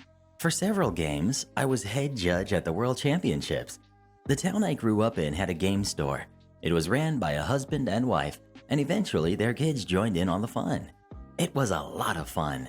Every night there would be no tables open, and for bigger tournaments, they would rent out vacant storefronts in the shopping center to fit everyone that would come. Eventually, they moved the store to a bigger store, and it would just keep growing. Some that grew up in the area and started playing at the store eventually had kids of their own, and they played in the store too. It became a tradition. This is the place that you took your kids to their first RPG game, or where you buy them their first booster packs. The only Friday nights that this store would be empty was if there was a big football game at the high school. The reason the store was so popular was because of the people. They were never flashy, and they treated everyone as if they were the best player in the world. They'd give away free snacks, sodas, booster packs for every little occasion, and sometimes just because. They were more than patient with players, helping them build decks and helping people get better at the games. They also knew and were able to teach every game they sold in the store. I can walk in any day, and there would be several RPG groups and rows after rows of people playing all sorts of games. Didn't matter if I bought anything or not. I can stay from open to close and not spend a dime, and they would still treat me like I dropped $1 million. It was Nerdvana. It was also the store where I judged my first event after I got my initial certification. And the husband had me as a judge for almost every event, and he would compensate me half a box of booster packs for the smaller events, up to 2 boxes for bigger ones. For one really big release weekend, he gave me 6 boxes of booster packs and paid me. His wife was equally amazing and loved her nerds, as she affectionately calls us, more than he did. She would bake cakes for birthdays. Every day for the week leading up to Christmas, there would be a tin of cookies always stocked and baked the night before. If people got in a jam and needed a last-minute sitter, they could leave the kids at the store, and she would warn the parents she'll watch them, but she'll also teach them collectible card games. I think this is also why the store made so much money. There was a rumor the store actually belonged to her. Life happened, and eventually I ended up living in a city about 3 hours away, and a few years ago, I heard the wife had passed, and the husband couldn't bear being in the store because everything reminded him of her, so someone else was running the store now. I planned on visiting the store, but being 3 hours away, I just couldn't make a casual trip there as a round trip would be 6 hours. Around the middle of last year, the store announced they were going to host a major qualifying tournament. This generated a lot of buzz. People from all over the region were making plans to travel to it. I thought this would be a great time to visit the store, so I made plans to go too. About 2 weeks before the event, I got an email from the publisher asking me to judge the event. I thought this was odd, as for store-level events, the store fields the judges, and the publisher doesn't get involved at all. Also, while there are a number of us judges, we're not so numerous that we don't know each other. So I knew there was enough judges in the store's area that should be able to handle the event. I wrote back saying I was hoping to be able to play, but shouldn't there be judges in that area that would be able to do this? They wrote back with there should be, but the store owner said he couldn't get anyone, even with the list we sent him. Red flag. They ended the email with, "You should talk to the other judges from the area and see if you can get more of the story." I wrote back with, "Give me a few days to think about it." I immediately started contacting the judges in the area. They all told me the same story. The store was sold to a guy, and he was great. It was the manager that was the problem. He was a judge as well, but he thinks he knows better than everyone else. The manager would override obviously correct ruling because he was buddy with the person the judge ruled against. Apparently, this also happened at a major regional tournament. Now, one of the reasons I judge instead of play is judges are pretty well compensated, now anyways. Not just with booster boxes in our pay, but we also get some pretty sweet exclusive promos and swag. The jerk manager was hoarding judges' promos for himself. The judges found out about this after they went to a major event, and another judge was talking about a sweet swag he got. The area judges put 2 and 2 together and realized what was going on. After this happened, judges that lived in the area all agreed that they wouldn't judge under him ever again. This wasn't the worst of it. He would harass players, saying they can't bring any outside food or drinks. Tell them they have to buy products if they want to play in the store. He would harass the RPG players, telling them they have no life and they're just wasting valuable time. They could be playing better games. Needless to say, people tried to avoid him. But as the owner would sometimes run the store himself, no one can be sure when the manager from heck would be around. I was livid. This was the store I grew up in. This was the store I learned to play and mastered all my favorite games. And this jerk was killing the store. I started to formulate a plan. I wrote to the publisher and told them I'll do it. Also, what was the judge's swag for this event? They wrote back, really grateful as they would have had to have pulled the event if I didn't agree to it, and told me everything I would get for judging. They even told me they'll throw something in special for me helping them out. I wrote back asking for a specific item I knew that the jerk manager would definitely want and I could use to trap him. The publisher wrote back saying yes, they would include that in the tournament kit as well. The day of the event, I woke up at the ungodly hour of 5 a.m., got ready, and left the house at 7 a.m., and made the 3-hour drive to my home store. I got there, and there was already a line wrapping around the store. I said hi to people I knew from the store and those I met at larger events.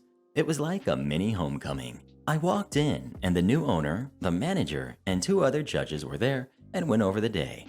The manager started saying that he's a level mid-tier judge and that he was the highest in the area right now, so he would be the head judge for the event, and what he says is final. I told him that I was a higher tier judge. On top of that, I had several advanced role qualifications. He said I was BSing him until I showed him my certification. He said he's still head judge because he was the manager of the store, and people in the store respect his authority. I had to stifle a laugh. Then I told him before I start, I would like my judge's swag. Now, normally, I get this at the end of the event because I don't want to carry it around all day. But given this guy's records, I wanted to give this guy as little chance as possible to steal what was owed to me. He started hemming and hawing and said he hasn't pulled the kit yet. I told him pull it, open it, and give me my swag, or I will be walking away and I'd tell the publisher and this tournament will be invalidated. The owner tried to reason with me, but I was firm. I hated doing this to the owner. He hasn't done anything wrong.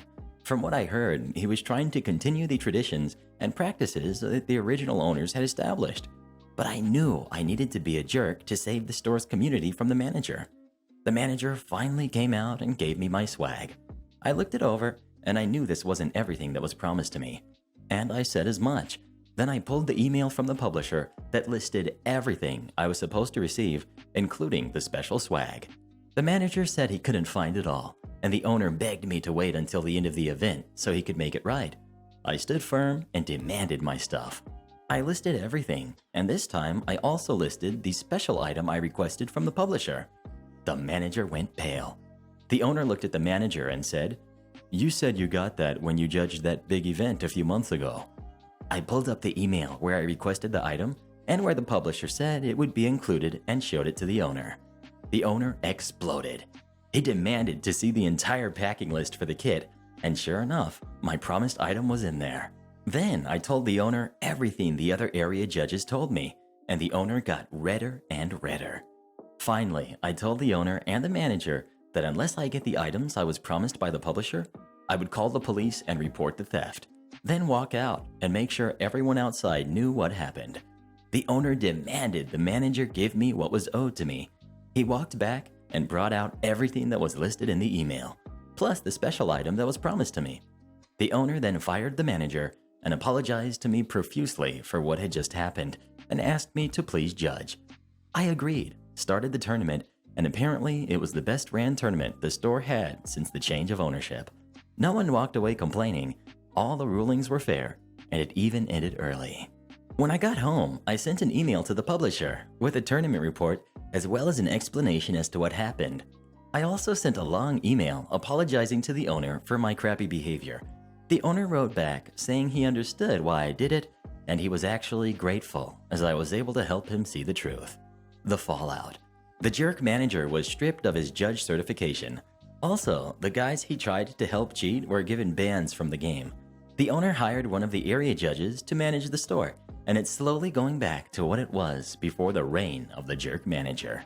In the grand scheme of things, this wasn't some huge injustice that was righted, but this store is like family to me, and you don't mess with family.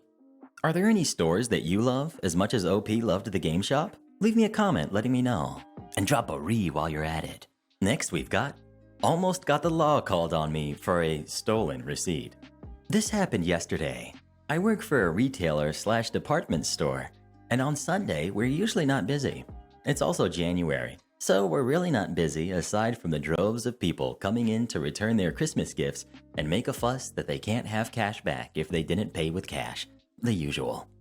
I get to work in the shoe department today, so I head on over and am immediately met with an older lady, probably in her later 60s. She's there with her partner, who is another lady of similar age, and they both look like they shop in the men's department for their clothes and shoes. No big deal, so I get to assisting. Main lady, who we'll call Smallfoot for the sake of her visit, wanted to return some shoes she had bought because they were too big. No problem. I return the shoes, And since she had paid with our in-store credit card, I just let her know it will be put back on the card and she'll be refunded. It's only after we're done that she makes a fuss and says, Well, where's my cash? turns out she didn't want the credit back because she wanted to get rid of our card. This isn't that huge of a deal, seeing as I can see exactly how much money went on her card, and then when she's finished shopping, we can charge that exact amount, so her balance on the card stays at 0. And then her partner, who we'll call partner, said she'll just pay the difference since it's Smallfoot's birthday, and she was going to get her something else instead anyway. Alright, well, I hand Smallfoot her receipt for the return, which I stapled to her old receipt, as we'll need that later to do what I just entailed. I spend the next 30 minutes or so bringing the shoes back and forth for Smallfoot to try on, and it's a difficult process since we don't carry very many of the small men's sizes in store. We usually have to order them for the customer. During this process, Smallfoot is urging me to get down and check her toe, saying how I'm the shoe salesman here and I need to show that I know my stuff. First of all, it's a department store, in which, yes, I am familiar with the brands and how to do most register things, but lady, I work here part-time from a seasonal gig I grabbed a couple years ago, only on the weekend, and the sort of people who are staffed in these areas are by no means a purebred shoe salesman shining a pair of legit leather shoes in their store window up in Atlanta or something.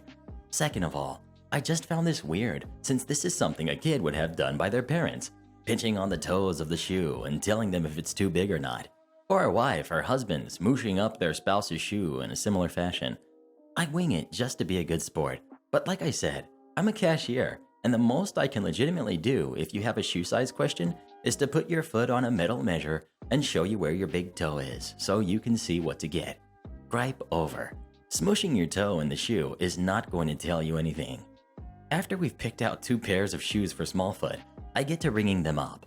First, I have to look up their credit card number in our system, since they apparently already tossed the card somewhere and had no plans on using it again. I then go the extra mile to run it and see if they had any rewards, which would give them another $10 off. Considering they probably just got it, they didn't have any rewards for me to apply. But that's okay. All I need now is the return receipt I mentioned earlier to make sure I charge them the right amount on the card. Well, Smallfoot decides that she doesn't have the receipt and that I still had it.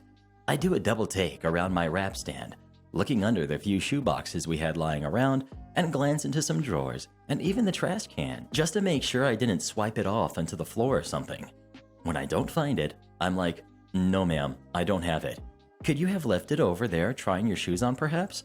The fact that I dared even suggest that maybe she had misplaced her receipt somewhere, which couldn't have been far, really enraged this lady.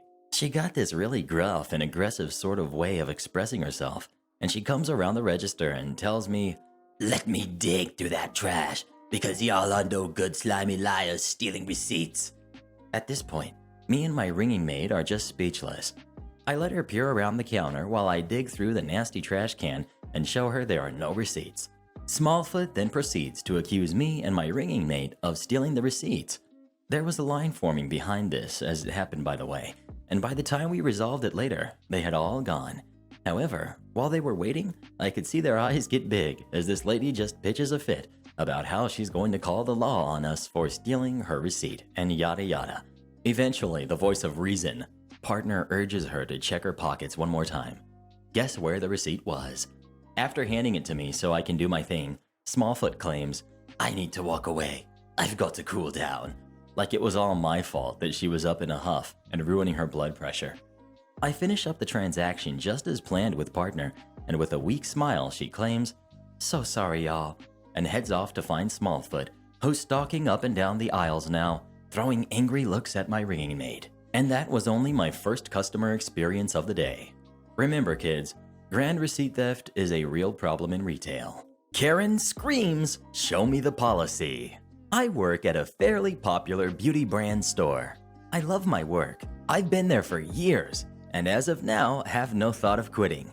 But there comes a time, and often it's on a daily, when we as retail workers come in contact with one of those customers.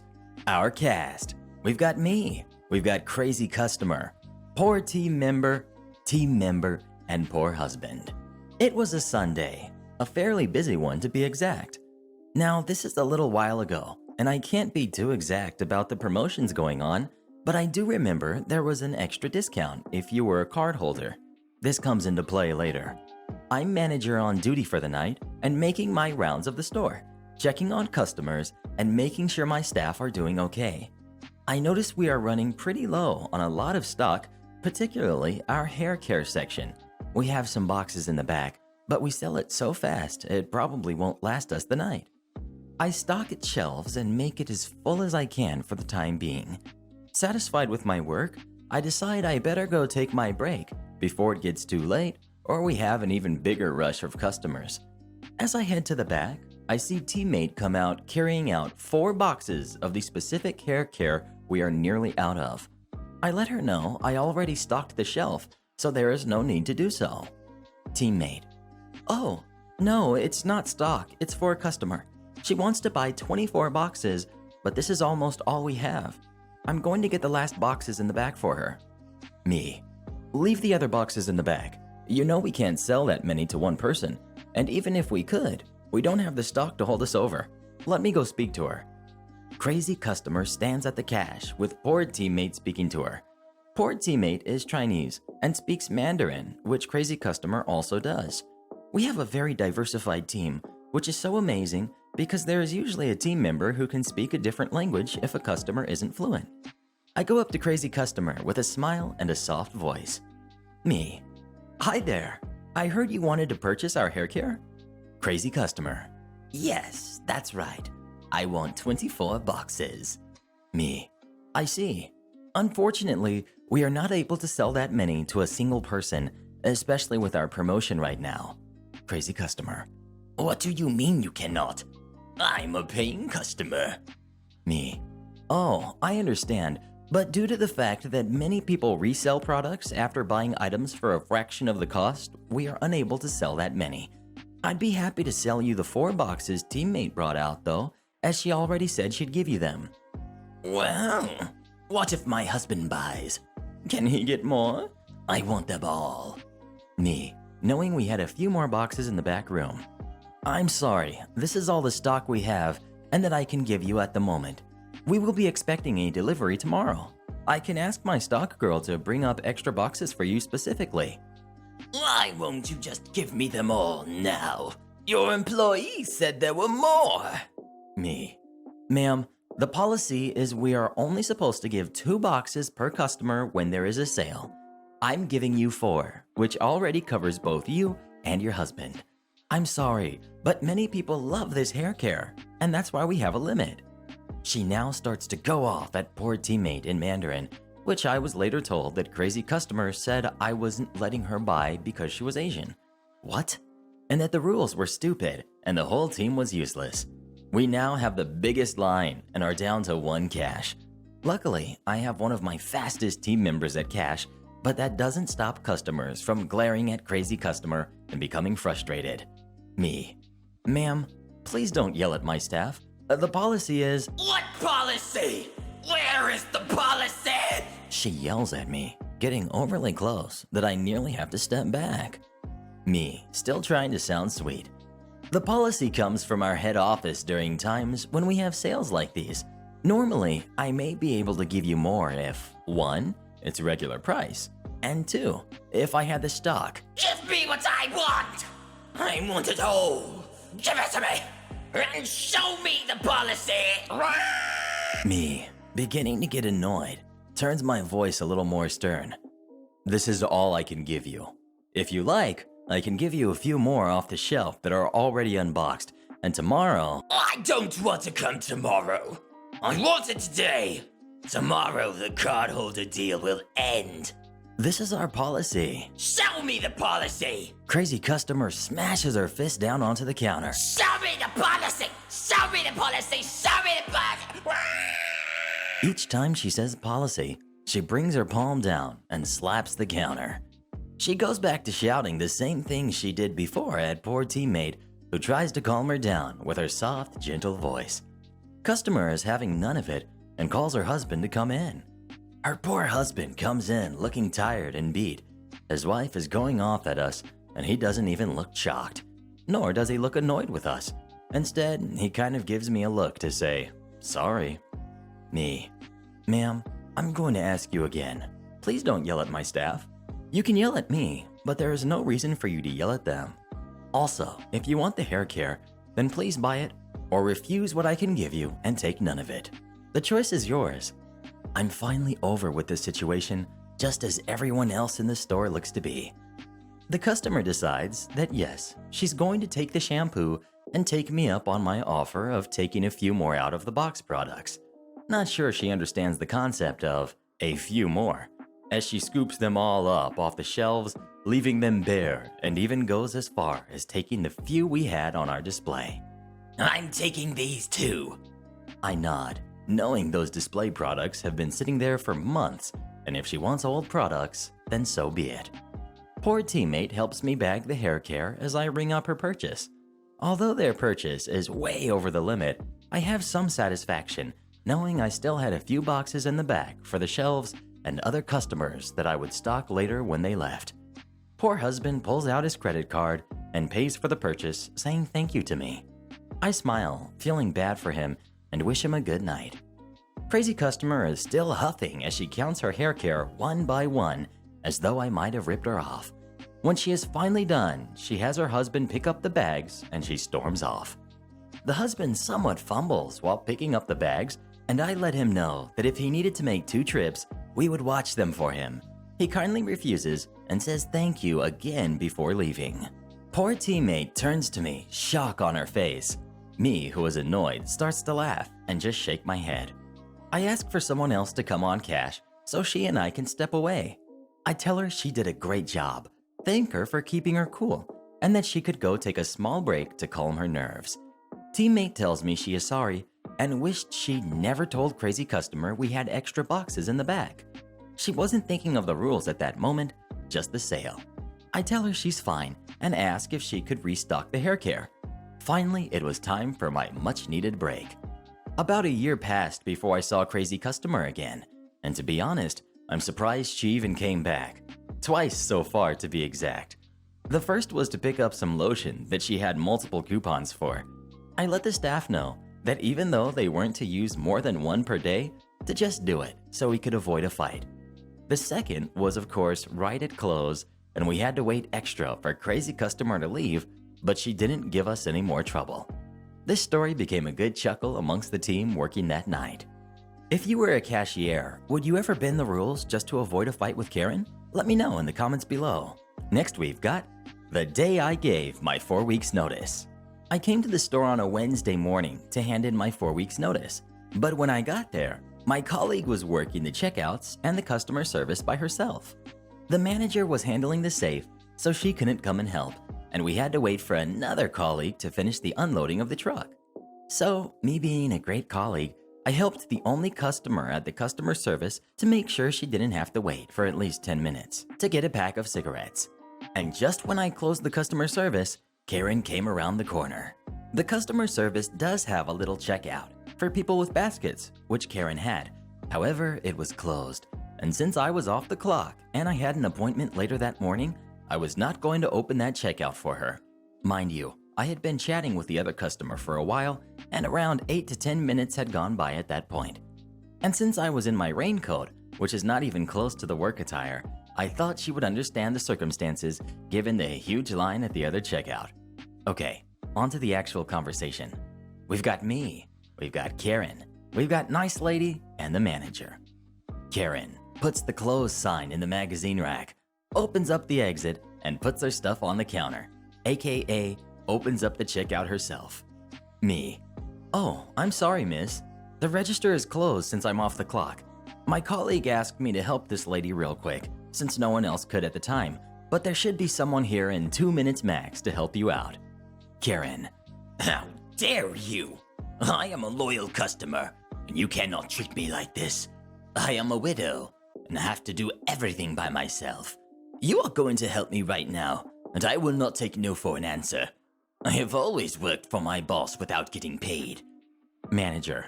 Miss, if I may ask, what is the problem here? She won't help me. Nice lady. This nice girl just helped me get some cigarettes since your colleague asked her to help me out, so I didn't have to wait for 15 minutes. Me. That's right. The checkout was closed, since I'm off the clock and only here to give you my 4 weeks notice. She knew about this, was not a surprise. Manager. Well, miss, so sorry she couldn't help you, but I'm here now, so I can help you. Karen. You need to get your workers under control. That little jerk shouldn't have treated me like this. I am a loyal customer. Nice lady. Miss, she is off the clock, and the manager is checking you out right now. Can't you be a bit nicer to this young lady? Karen. Do not mess with me, you dumb jerk. And do not get involved. I'll make your life miserable. Manager. Miss, please stop insulting my coworker and the lady right here. They did nothing wrong. If you say one more bad thing, I will not help you any further, and you can leave without your groceries. The customer left without saying anything else, and the manager, nice lady, and I had a great laugh afterwards. Another fun fact, this woman has been a Karen for at least 15 years. My parents have a hedge in their back garden, which was always maintained by my granddad. Apparently, Karen lives in the same neighborhood and stopped by to ask my mom about the electric hedge trimmer and if my mom could trim her hedge. When my mom told her it was being maintained by her father-in-law, she called her a lying jerk and also told the story of her deceased husband and how she can't do it herself. And I ran into her last week. She gave me the dirtiest look I've ever gotten. It was hilarious. Would you ever do yard work for a Karen? Let me know in the comments. Next we've got, Karen is angry that we did what she asked us to. So, this took place in the summer of 2016 when I worked on NCS. This is a youth program where 16-year-olds live away from home for 2 weeks, learn how to live independently, and then partake in a social action project for another 2 weeks. For this, the young people are split into teams, and usually the teams will not change unless there is a serious issue. This is important later. Cast. We've got me. We've got James, who is Karen's son. And we've got Karen, the entitled mom. I was a team leader. My team was 15 people, and they were all lovely. However, the day before we were set to leave for the first week, I get a call from Karen. Hi, this is Karen. My son James was meant to leave on July 15th, but I was wondering if he could be moved to July 9th because he doesn't get along with the people on his team. The 9th is the wave I'm going on, so the decision has to go to my wave lead. Me. Hi, this is Red. I'm afraid I can't make the decision, but I can pass it on to my wave lead and see what he says. I can ask him to call you back. That would be amazing. Thank you. I pass on the information to my wave lead and forget about it because I have a load of paperwork to do. 2 hours later, I get given James' paperwork. James has been moved to the 9th of July wave, and he's been placed on my team. He moved waves because he had fallen out with his friends on his old team and was specifically placed in my team because Karen didn't want him on a team with people from his school. My team was the only one that didn't have anyone from his school, so it seemed like the logical choice. I go through the paperwork and make all the finalizations, moving him to a room in the activity center that didn't have anyone from his school because it seemed like the right thing to do at the time. Fast forward to midnight on the 10th of July. I'm on the night shift. Get another call from Karen. Hi, Red. This is Karen. I have a complaint. Me. Hello, Karen. I'd be happy to take your complaint. Good. James is unhappy with his team because he doesn't know anybody on his team. They all go to different schools. They all have at least one friend, and he has nobody. And he's sharing a room with complete strangers. I sense that I can't win this battle, but luckily when things like this happen, it can be sorted out relatively quickly. Me. Yes, he was put on my team because you asked that he was placed on a team with nobody from his school, and my team was the only one without a person from his school. I moved him to a different room so he'd be with people on his team, and that is our policy. Well, I want him moved to a team where he knows at least somebody. I didn't ask for him to be alone like this, and I want him to have his own room. Me. He can't move teams when the program has commenced, as we have no way to change the paperwork, and he can't have his own room as there are no free rooms in the center we are at. Well, I want to speak to your boss. He was moved once before. You can do it again, surely. Me. No, we can't. Moves are only done in cases of special circumstances such as illness or family emergency. You asking for him to be moved and then complaining that we did it does not constitute. I can pass you on to the wave lead, but he will tell you the exact same thing. Karen just hung up on me, so I passed on the call to the wave lead, who was upset about the whole ordeal. Late on the 11th, Karen shows up having driven halfway across the country without even calling first. I'm here to take James home. He isn't happy with his team, and you people haven't been very helpful. I also want my 50 pounds for his place back. Me. Sorry, you need to clear this with the wave lead and the head of the program, not me. And the places are non-refundable. Karen turns bright red. What? So even though you have been unhelpful, you won't let me take him home, where he'll be happy? And why can't I get a refund? Me. Due to policy, I can't just let him go. I've texted the wave lead, he's coming right now. And the place normally costs 1,500 pounds, but due to government subsidies, only cost you 50 pounds. Due to this, places are non-refundable. There is nothing I can do about it. Fine. The wave lead comes and begins a shouting match with Karen after she starts threatening to call the police. Finally, we agree to let James go because we can't be bothered to argue. I pull out the paperwork I need to fill out. 10 sheets. It takes forever to do, and I am exhausted. I start to slowly slog through it all. Karen. What are you doing? Let me take James now. Me. I have to do all this paperwork, pass it to the wave lead, then pass it to the head of the program for them all to fill their bits out and sign off before we can let you take James. I also need to see some ID. She throws her driver's license at me. Can you hurry it up?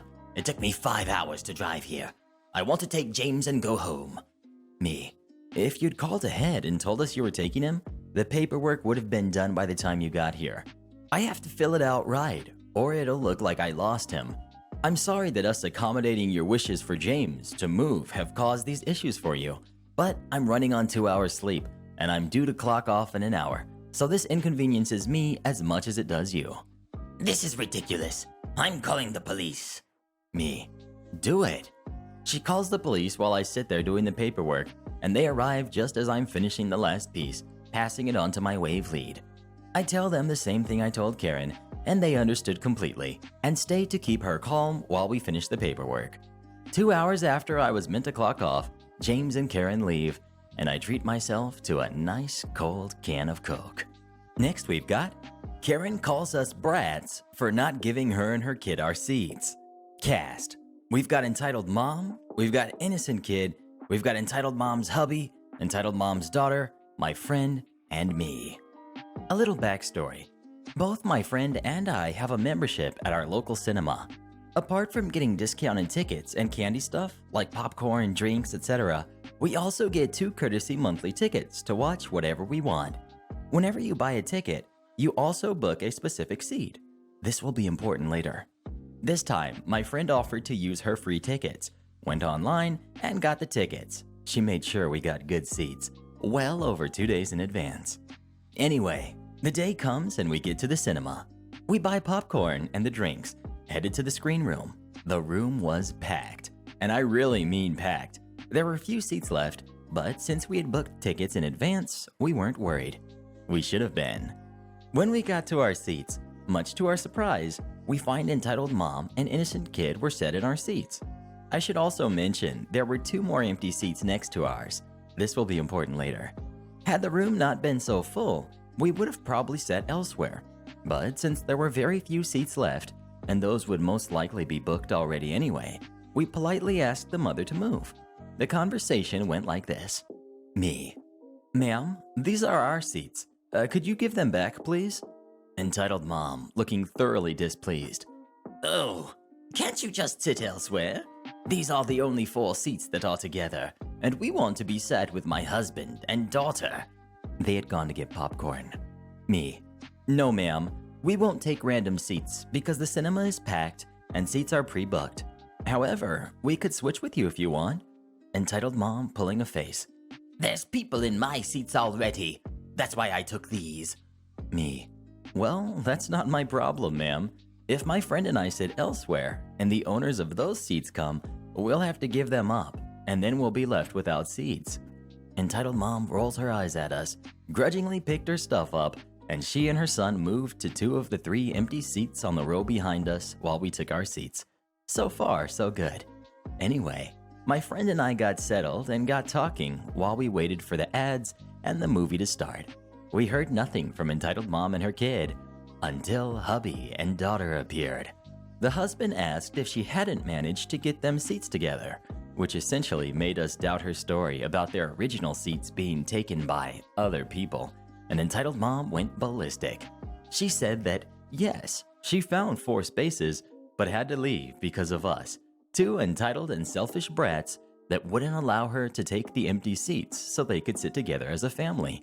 I tried to cut in and explain that we didn't want to move because essentially there weren't any free, good spaces left, nor were we sure if those seats were already booked. But the woman told me to shut up and eat my popcorn several times. She insisted that it cost us nothing to switch seats with them. Just as she was saying this, the owners of the seats behind us arrived, a couple. When they asked for their seats, Entitled Mom started berating us and calling us basically jerks for not wanting to give them our seats so she could sit with her family for an hour-and-a-half-long movie. By this stage, I'm ready to get into a fight with this wild Karen, but my friend told me not to bother.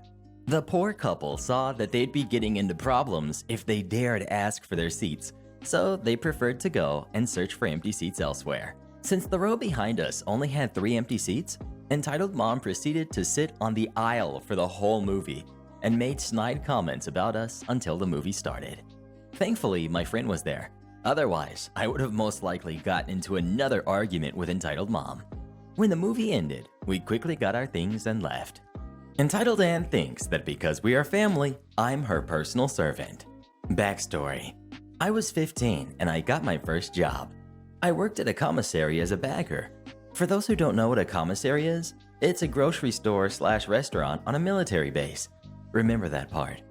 I was super excited for my first job. I could finally make my own money and not ask my parents all the time. Until it happened. The moment my entitled aunt realized I worked in a grocery store, she made me do everything. Bag/pack up her groceries, find her foods whenever we are there while she sits on her phone. I was her little maid, her slave as she told me. Not once did she do anything, nor let her son, he's not entitled, do anything while I'm around. Here's the story. Our cast. We've got me, we've got entitled aunt, nice cousin, amazing manager, cool coworker, and my mother. The moment I turned 15, I went to browse jobs because I always wanted to make my own money. I looked young, I'm part Asian, and my family, when we get older, don't age/age incredibly slow. So we have baby faces in my case. I looked like I was fresh out of middle school. So many people didn't believe that I was 15. I asked all over the place. The Burger King that was hiring, Chipotle, Target, Walmart, etc., etc. But every time, I was met with a stern no from the employees and managers of the place. I was getting really upset. I know there were places that were hiring at 15. I looked it up. Until while walking in the commissary with Mom, she met up with an old guy, who we'll call Mr. B. Mr. B and my mom were talking straight away while I was too busy looking at the cheese aisle because I love cheese. I heard a quite deep voice call my name, so I turned around and I was met with Mr. B smiling at me. He asked me if I was looking for a job, and I nodded, not quite sure where this was going.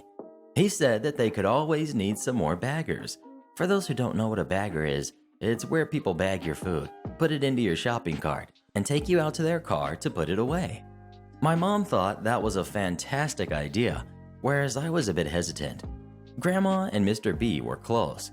They would always talk whenever she came over, but I didn't really know him too well.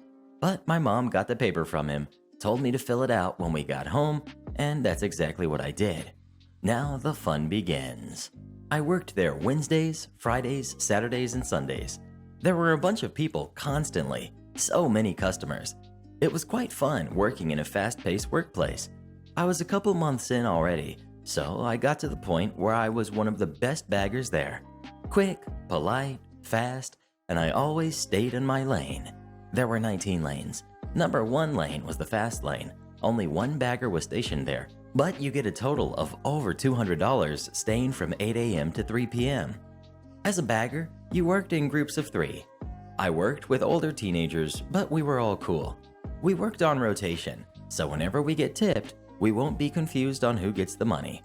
Baggers work only for tips, but most of the days we make well over $100 on tips. If the days were bad or slow, we would make only about $50 or so. I've met my fair share of quite mean people, but I didn't care at all. I knew the commissary like the back of my own hand. I knew where everything was, and I was always quick to get it. Lots of people relied on me, and I liked it. I was working my shift with 2 people, who I'll call Mikey and Melody. Mikey was always the jokester, trying to distract me from my work, but he was as efficient as me when it comes to people and bagging. The times where customers came in with cards filled to the brim with food, we were excited yet dreading it, because usually we would get such a good tip from it, sometimes $20, but other times a sweet $100 tip. A young woman was behind this elderly grandma. We'll call her Sweet Grandma. Sweet Grandma was very polite, laughing and smiling at me because it was my turn and I was very polite towards her.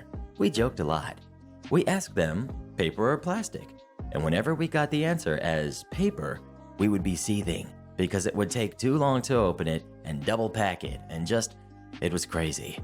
And sometimes people would bring in their own bags for us to put it in, like what Sweet Grandma did. The young woman behind Sweet Grandma was groaning and sighing, tapping her foot and glaring at Sweet Grandma, as if Sweet Grandma spoiled her favorite cookies. We would help them to their car as stated, pushing the cart and either slowing down for the customer if they were old or catching up with them if they were more mobile. The moment I grabbed Sweet Grandma's cart, which was kind of packed, the young woman widened her eyes and the conversation followed. Young woman: "Oh my God, hurry up." Me, putting on my polite face: "Ma'am, she is elderly. Don't worry, Melody will be serving you soon." Young woman glaring at Melody: She looks new. I don't want a slow new person doing the job. I want you. Me, looking at the grandma: "I'm busy, as you can see." I gesture at Sweet Grandma, who was politely waiting for me. Melody, a bit irritated she has to deal with this lady: "Paper or plastic?" Young woman, still glaring: No, I want... Mikey cuts her off with a sharp ahem. Me, already wheeling Sweet Grandma and her cart of groceries away. Good luck, Melody and Mikey. In the end, I got an amazing tip and a butterscotch candy from the grandma, while Melody and Mikey were stuck with her. Not sorry. I was doing a normal shift. I was on lane 18, which is one of the best lanes to be on. The lanes 16 and up were always the best spots for baggers since more people came through rather than the other numbers, which were further down the line. I was working with Melody and a new guy, but he learned fast, and he was quite nice and cool. I was helping Melody. The baggers that don't have a person help the one that has a customer. When we heard a small crash, me, Melody, new guy, and a couple other baggers saw that someone pushed in the line and caused the lady to drop a few cans. I sent new guy to quickly help her before helping us with this customer. Once Melody went out, it was just me and new guy. The person that pushed the lady in line was my aunt, entitled aunt. Me and her locked eyes, and her face lit up. Oh no. If you know someone, the customer could ask either the other baggers or the cashier or both if they can switch spots. It happens all the time. Entitled aunt asked the cashier, and he asked new guy. He didn't mind and stepped back for me. Entitled aunt smiled at me even brighter, and I sighed. Her son, nice cousin, was there with her, so it wasn't too bad. Me, putting on my polite face. "Hello, ma'am. Paper or plastic?" Entitled aunt stares at me in confusion. Me? You know what I want. Just hurry it up. She was rummaging in her large purse for, I guess, her wallet, phone, I don't know. I stood there, confused. Some days entitled aunt wants plastic. Other days she wants paper or double paper. Nice cousin came up behind me and quietly said she wants plastic today. I thanked him and started packing. Bagging was simple. Meats with meats, cans with cans, eggs in a paper bag and plastic for cover, bread in a paper bag, etc., etc. While me and new guy worked quickly, I went to grab the pack of ribs when I felt a sharp sting. Entitled aunt slapped my hand and gave me a hard glare. The cashier told her to not hit the baggers while working, but of course, Entitled Aunt ignored her. She then grabbed the meat and examined it closely and dropped it on the conveyor belt in disgust. Here it comes. Entitled Aunt in disgust. The meat is black. AKA spoiled. It was clearly visible. Why she didn't change it when she first got it, I have no idea. The cashier apologized and asked me to get a new one. I nodded, told new guy to keep it up, and darted away. I ran through the candy aisle into the meats, grabbed the pack of ribs, bagged it, and ran back. Entitled Aunt smirked. Entitled Aunt, back to a sweet voice.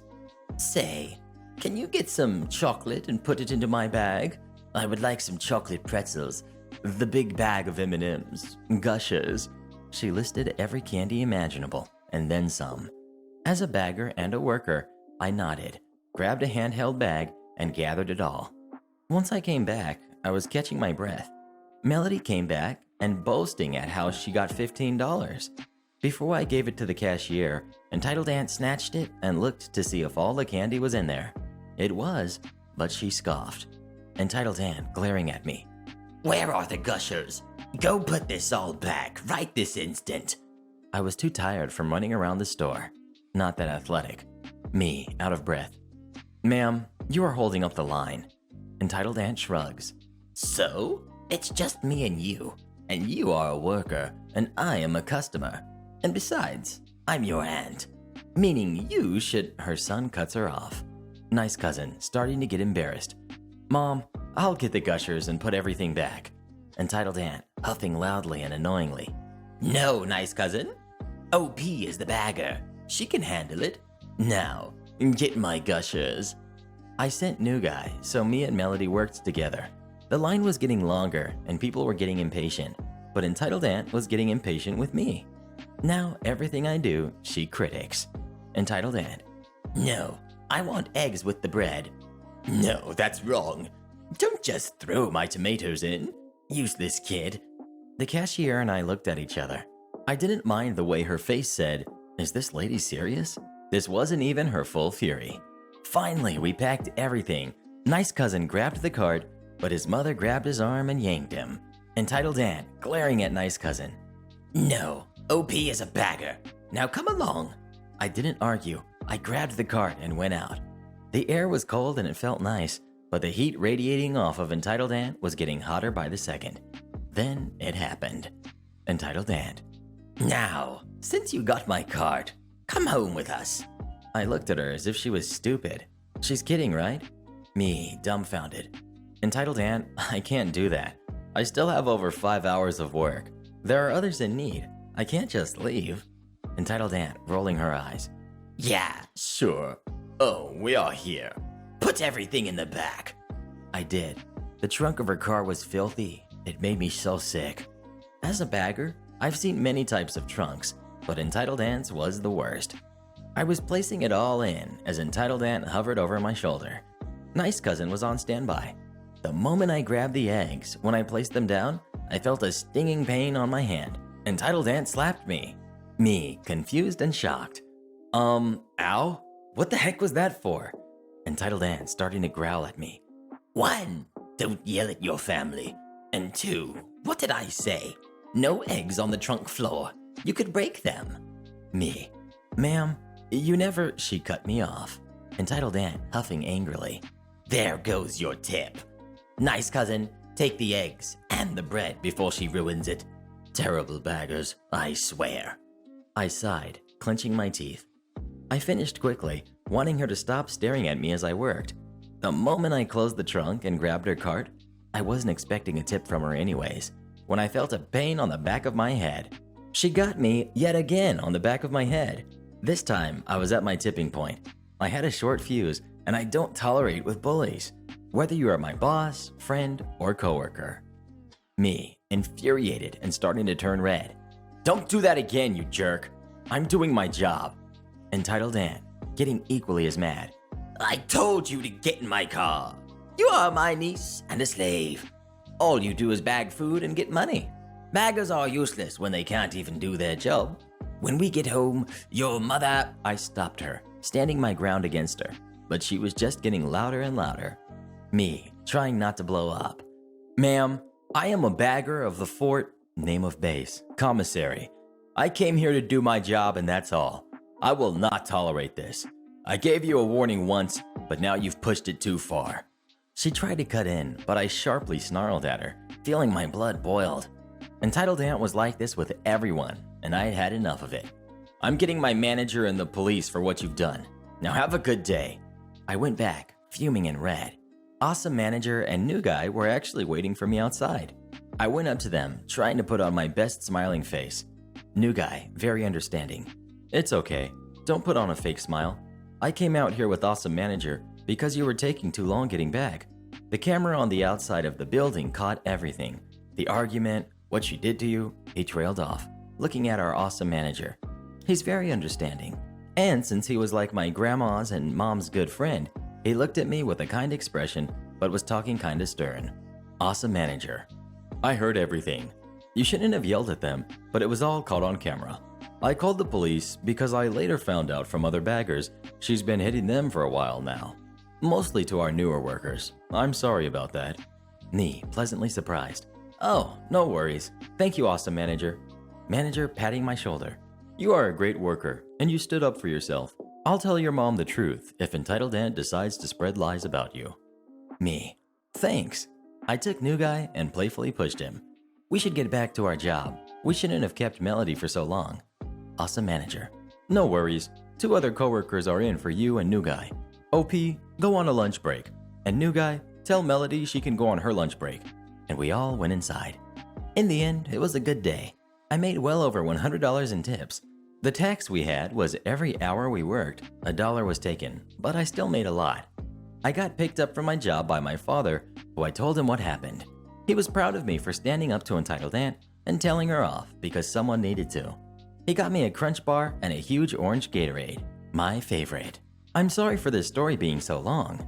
To this day, I still respect baggers because it was my first ever job and where I got my own money. So every time someone bagged my groceries, I would tip them a bit extra. Once I quit the job, some cashiers still recognized me and were very happy. My awesome manager was still there, and so was new guy and Melody. It was a good time. I made a bunch of other memories, both good and bad. Sorry for the typos. Thank you for reading my story. Have you ever had an entitled family member? Let me know in the comments below. Next we've got tutor targeted students, so we took him down. A little background. I originally went to college intending doing maths and physics, but due to multiple factors, didn't get the grades. So I jumped into IT instead, as the course didn't need grades as high, and there was a need for IT techs in the market. The class I ended up in had about 5 of us that honestly didn't need to be there. We were your ultra comp nerds, and pretty much could answer every question from day one. Some tutors saw this and used us to help the other students who came to the class not knowing jack about computers. Then there was malicious tutor. Our class was rather rowdy. A lot of male teens that most of them were there cause, well, they didn't know what they wanted to do in life, and this gave them some grades for university or something. Most of them continued on to other college courses, then went to uni after. So, on to the actual story. Me and my small group of friends often sat at the front of the class, often chatted while we worked, and generally liked to have a joke or two. But we did our work. Things started out with malicious tutor telling us in the middle of class that we needed to stop talking and get on with our work. Okay, we were mostly joking then, so sure. Maybe we were distracting him. But as time went on, he would start to snap at us for talking about our work, moving to help each other with stuff we had already done or just knew more about, etc. The time that took the biscuit was about halfway through the first year, when on a day we were doing our assignments, which were due the next day, something most of our tutors let us do in class if we had all our other work done. And the 2 of the group that knew the least needed some help finishing off their stuff. Most of us were working on other classwork. The main lecture had been done, and the other people in the class were not passing that assignment first time, as none of them were working on it, even though the tutor had said, "Use this time to get it in. I don't want late assignments." They were instead laughing, joking, generally messing around, and playing games at the other side of the room where he couldn't see their computer screens. Malicious tutor turns to us, and rather angrily, and only to our small group, demands that we shut up, sit at our own desks, and stop distracting him. We had been distracting him every lesson and were problem students. He wouldn't listen to any of us about helping each other or anything else. Wouldn't give the two that needed the help. And being nerdy, anxious teens, none of us wanted to risk a fail or anything for all the work if we just walked out. So we complied. After the class, we got to talking.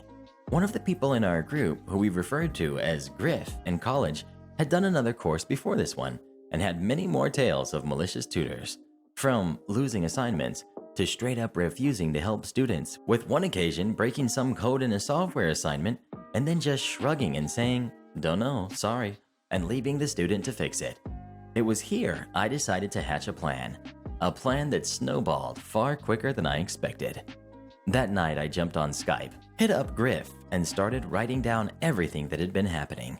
The seemingly innocuous harassment, the lack of assistance, the losing of assignments over the years, the specific targeting and ignorance of other people doing exactly what he was complaining about. Everything we could get our hands on. I then spent the next few days going around with a handcrafted letter to everyone that I knew had been affected, which, although everyone thought it might get him spoken to, but nothing more, still signed it to say that they agree with what was written and that they can corroborate it. I then sent the letter straight up the ladder, not to his supervisor or manager or boss, but his boss's boss. This bit wasn't intentional, but it made it snowball.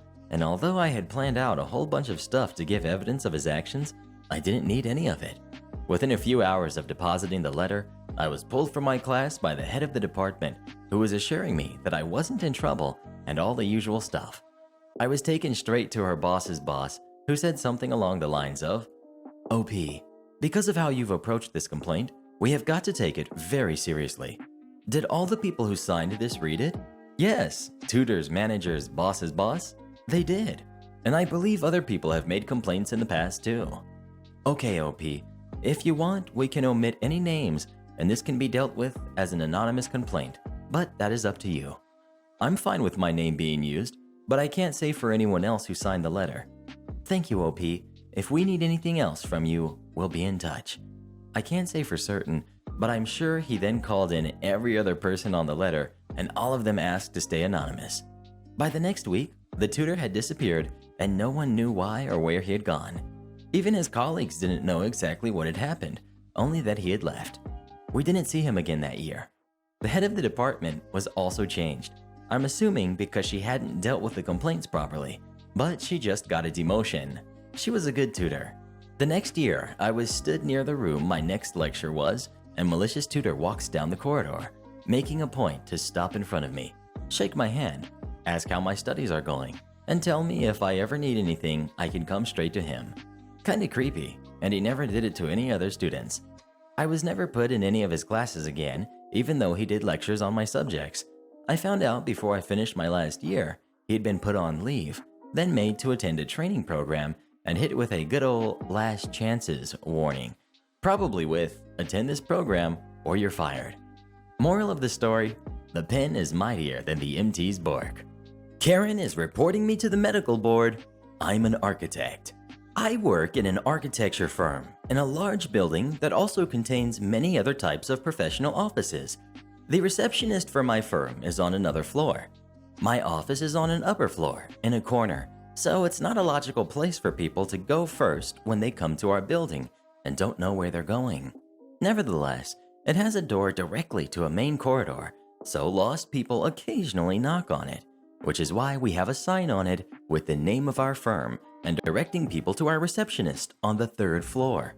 Alas, the sign did not deter this middle-aged, impatient lost lady and her husband from knocking on my door. Lady: "Is this the doctor's office?" Me: "No, this is an architecture firm." Lady: "How do I get to the doctor's office?" There are building directories in the stairs and at the elevator. I start to give her directions to stairs and elevator, but she interrupts. Lady, getting huffy and impatient and pushing her way past me right into the middle of my office. "Why can't you just tell me where the doctor's office is?" Me: "I'm sorry, but there are a lot of offices in this building, including at least 10 doctor's offices, and I don't know their floors or office numbers." "Can't you call and find out?" I'd be happy to let you use my phone. Why can't you call? Me, sensing I'm not going to get rid of her unless I call somebody. What's the doctor's name? Do you have the number? I don't remember his name. I have a 2:15 appointment. I'm going to be late. Note that this is not an elderly woman, and I just wasn't getting the sense that this was a confused old person with a memory issue. But still, I'm trying to be nice and helpful, even if just to get her out of my office. Me. I'm sorry, but without a name or number, I don't think I can call the doctor's office for you. Maybe I can Google this address and see what doctor's offices show up, and that will jog your memory. Lady. I don't have time for this. Call the building manager. I explained to the woman that I don't have the contact info for building management, and there's no staffed main office in this building. We're back to there's nothing I can do except suggest that she walk down the hall and check the building directory at the stairs. Her husband is trying to drag her in that direction, but she's not having it. Lady. You are the worst receptionist. Businesses don't know how to get good people these days. I'm going to tell the doctor about you. Me. I'm sorry, but I'm not the receptionist, and I don't work for your doctor. I'm an architect. You're in my office. In case that isn't obvious from the fact that the door opens directly into my small, messy office filled with drawings. Our firm's receptionist is on the 3rd floor, as the sign on my door says. Lady. Well, why didn't you say so? I will go wait down there. Me. Wait for what? We're an architecture firm. Our receptionist works for the architecture firm. We have nothing to do with the doctor's offices or any other companies in the building. You call her and tell her I'm on my way down there. At this point, her husband seems to be grasping that I and my office and my firm have nothing to do with her doctor, whose name escapes her, and starts trying to explain it to her. She brushes him off and yells at me again to call my receptionist. I dial our receptionist, with the lady still standing there, and say that a couple is on their way down, but that they are looking for a doctor's office in the building, and I hope that they will read the building directory in the stairs on their way down. Lady. Well, I never. I have never before actually heard that phrase used in real life. I thought it was reserved for caricatures of uptight, entitled old women on TV, like Nellie Olson's mother. She flounced off down the hall. That's like stomping, but floatier because she was suspended by hot air, dragging her husband. I thought that since they had to use the stairs or elevator to get to our reception area, they would see the directory on their way down, and it would jog their memory as to which doctor they were looking for, and it would tell them where to find that doctor. But no, she did find her way down to pester our receptionist and told her that I was a horrible employee and that she was reporting me to the state medical board. Edit. To clarify that there's no building security, there are 3 ways into the building and no lobby, no front desk, and no main office. That's why there are directories in the stair/elevator cores on every floor. I do feel bad about foisting her off on our receptionist, but that wasn't really deliberate. I was just trying to explain that my office wasn't reception, and that it even said so on my door. I thought that once they got to the stairs, they'd read the directory and go wherever they belonged, but that didn't work. My receptionist knows the rest of the building tenants better than I thought, and was able to send her somewhere. I don't know if where she got sent to was correct, but she didn't find her way back to us. Would you have tried to help Karen find her doctor's office, or would you have just told her to get lost? Leave me a comment letting me know. Next we've got Entitled Mom Wants a Newer Model. This just happened a few hours ago. I'm gonna make this a short one since I'm on my phone and on lunch. Me again from the animal shelter, which is a magnet for the crazy and over-entitled of the world. Enter 60-year-old entitled grandma. She comes into our shelter with this tiny little poodle that is skin and bones, missing hair and blind and seemingly deaf. Well, entitled grandma brings this dog in and says it's a stray she found. We ask her the basics. Do you live in this county? Is one of the biggest questions we ask.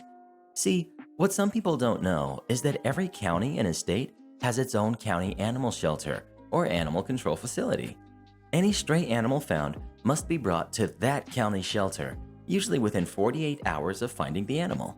It is illegal to take a stray animal from one county and surrender it to an animal shelter in a different county that you don't live in. Now, that being said, Entitled Grandma doesn't live in this county. However, she claims to have found this dog running down the road in our county. Okay, it happens. We take the dog in, and I get called to do its medical exam. I make sure the dogs and cats and whatever else we get have their proper shots and medications so they don't get sick while here, or if they are sick, so we can at least start getting them healthy. This requires a lot of wrestling with big animals that could hurt me if they timed it just right, who don't want to take their pill or get a shot. So I take the little poodle into the back, and first thing I do is scan any animal coming in for a microchip. Chip comes up instantly. I research the chip, and sure enough, it's from the next county over that Entitled Grandma lives in. Registered to that county's animal control. This is a red flag for me. This tells me it's her dog. However, I follow through and contact the next county's animal control. They pull up the chip number and give me the owner's name, address, and phone number. It's not Entitled Grandma. Okay, I think to myself, well, I've been wrong before. I call the owner on the chip. The owner isn't Entitled Grandma, but it turns out the owner is Entitled Grandma's daughter. Me. Hello, is this Entitled Grandma's daughter? Daughter. Yes, who is this? Me. Yeah, I'm OP from County Animal Shelter. Are you missing a small elderly poodle? No, I got a poodle for my mother, Entitled Grandma, as a present back in 2016. Did it get lost? Me. No, your mother brought it in and told us it was a stray she found. She falsified information on a government form and abandoned her animal. These are pretty serious issues. She needs to come get her dog, now. I understand, and I will call her and make sure she comes in and gets her dog back. About a half hour goes by, and my desk phone goes off. It's Entitled Grandma's daughter's number. I think, okay, this is them telling me they're coming back. Nope. Me. County Animal Shelter, this is OP speaking. Entitled Grandma's daughter sounds very frustrated. Yes, this is Entitled Grandma's daughter calling back. Entitled Grandma isn't coming back for the dog.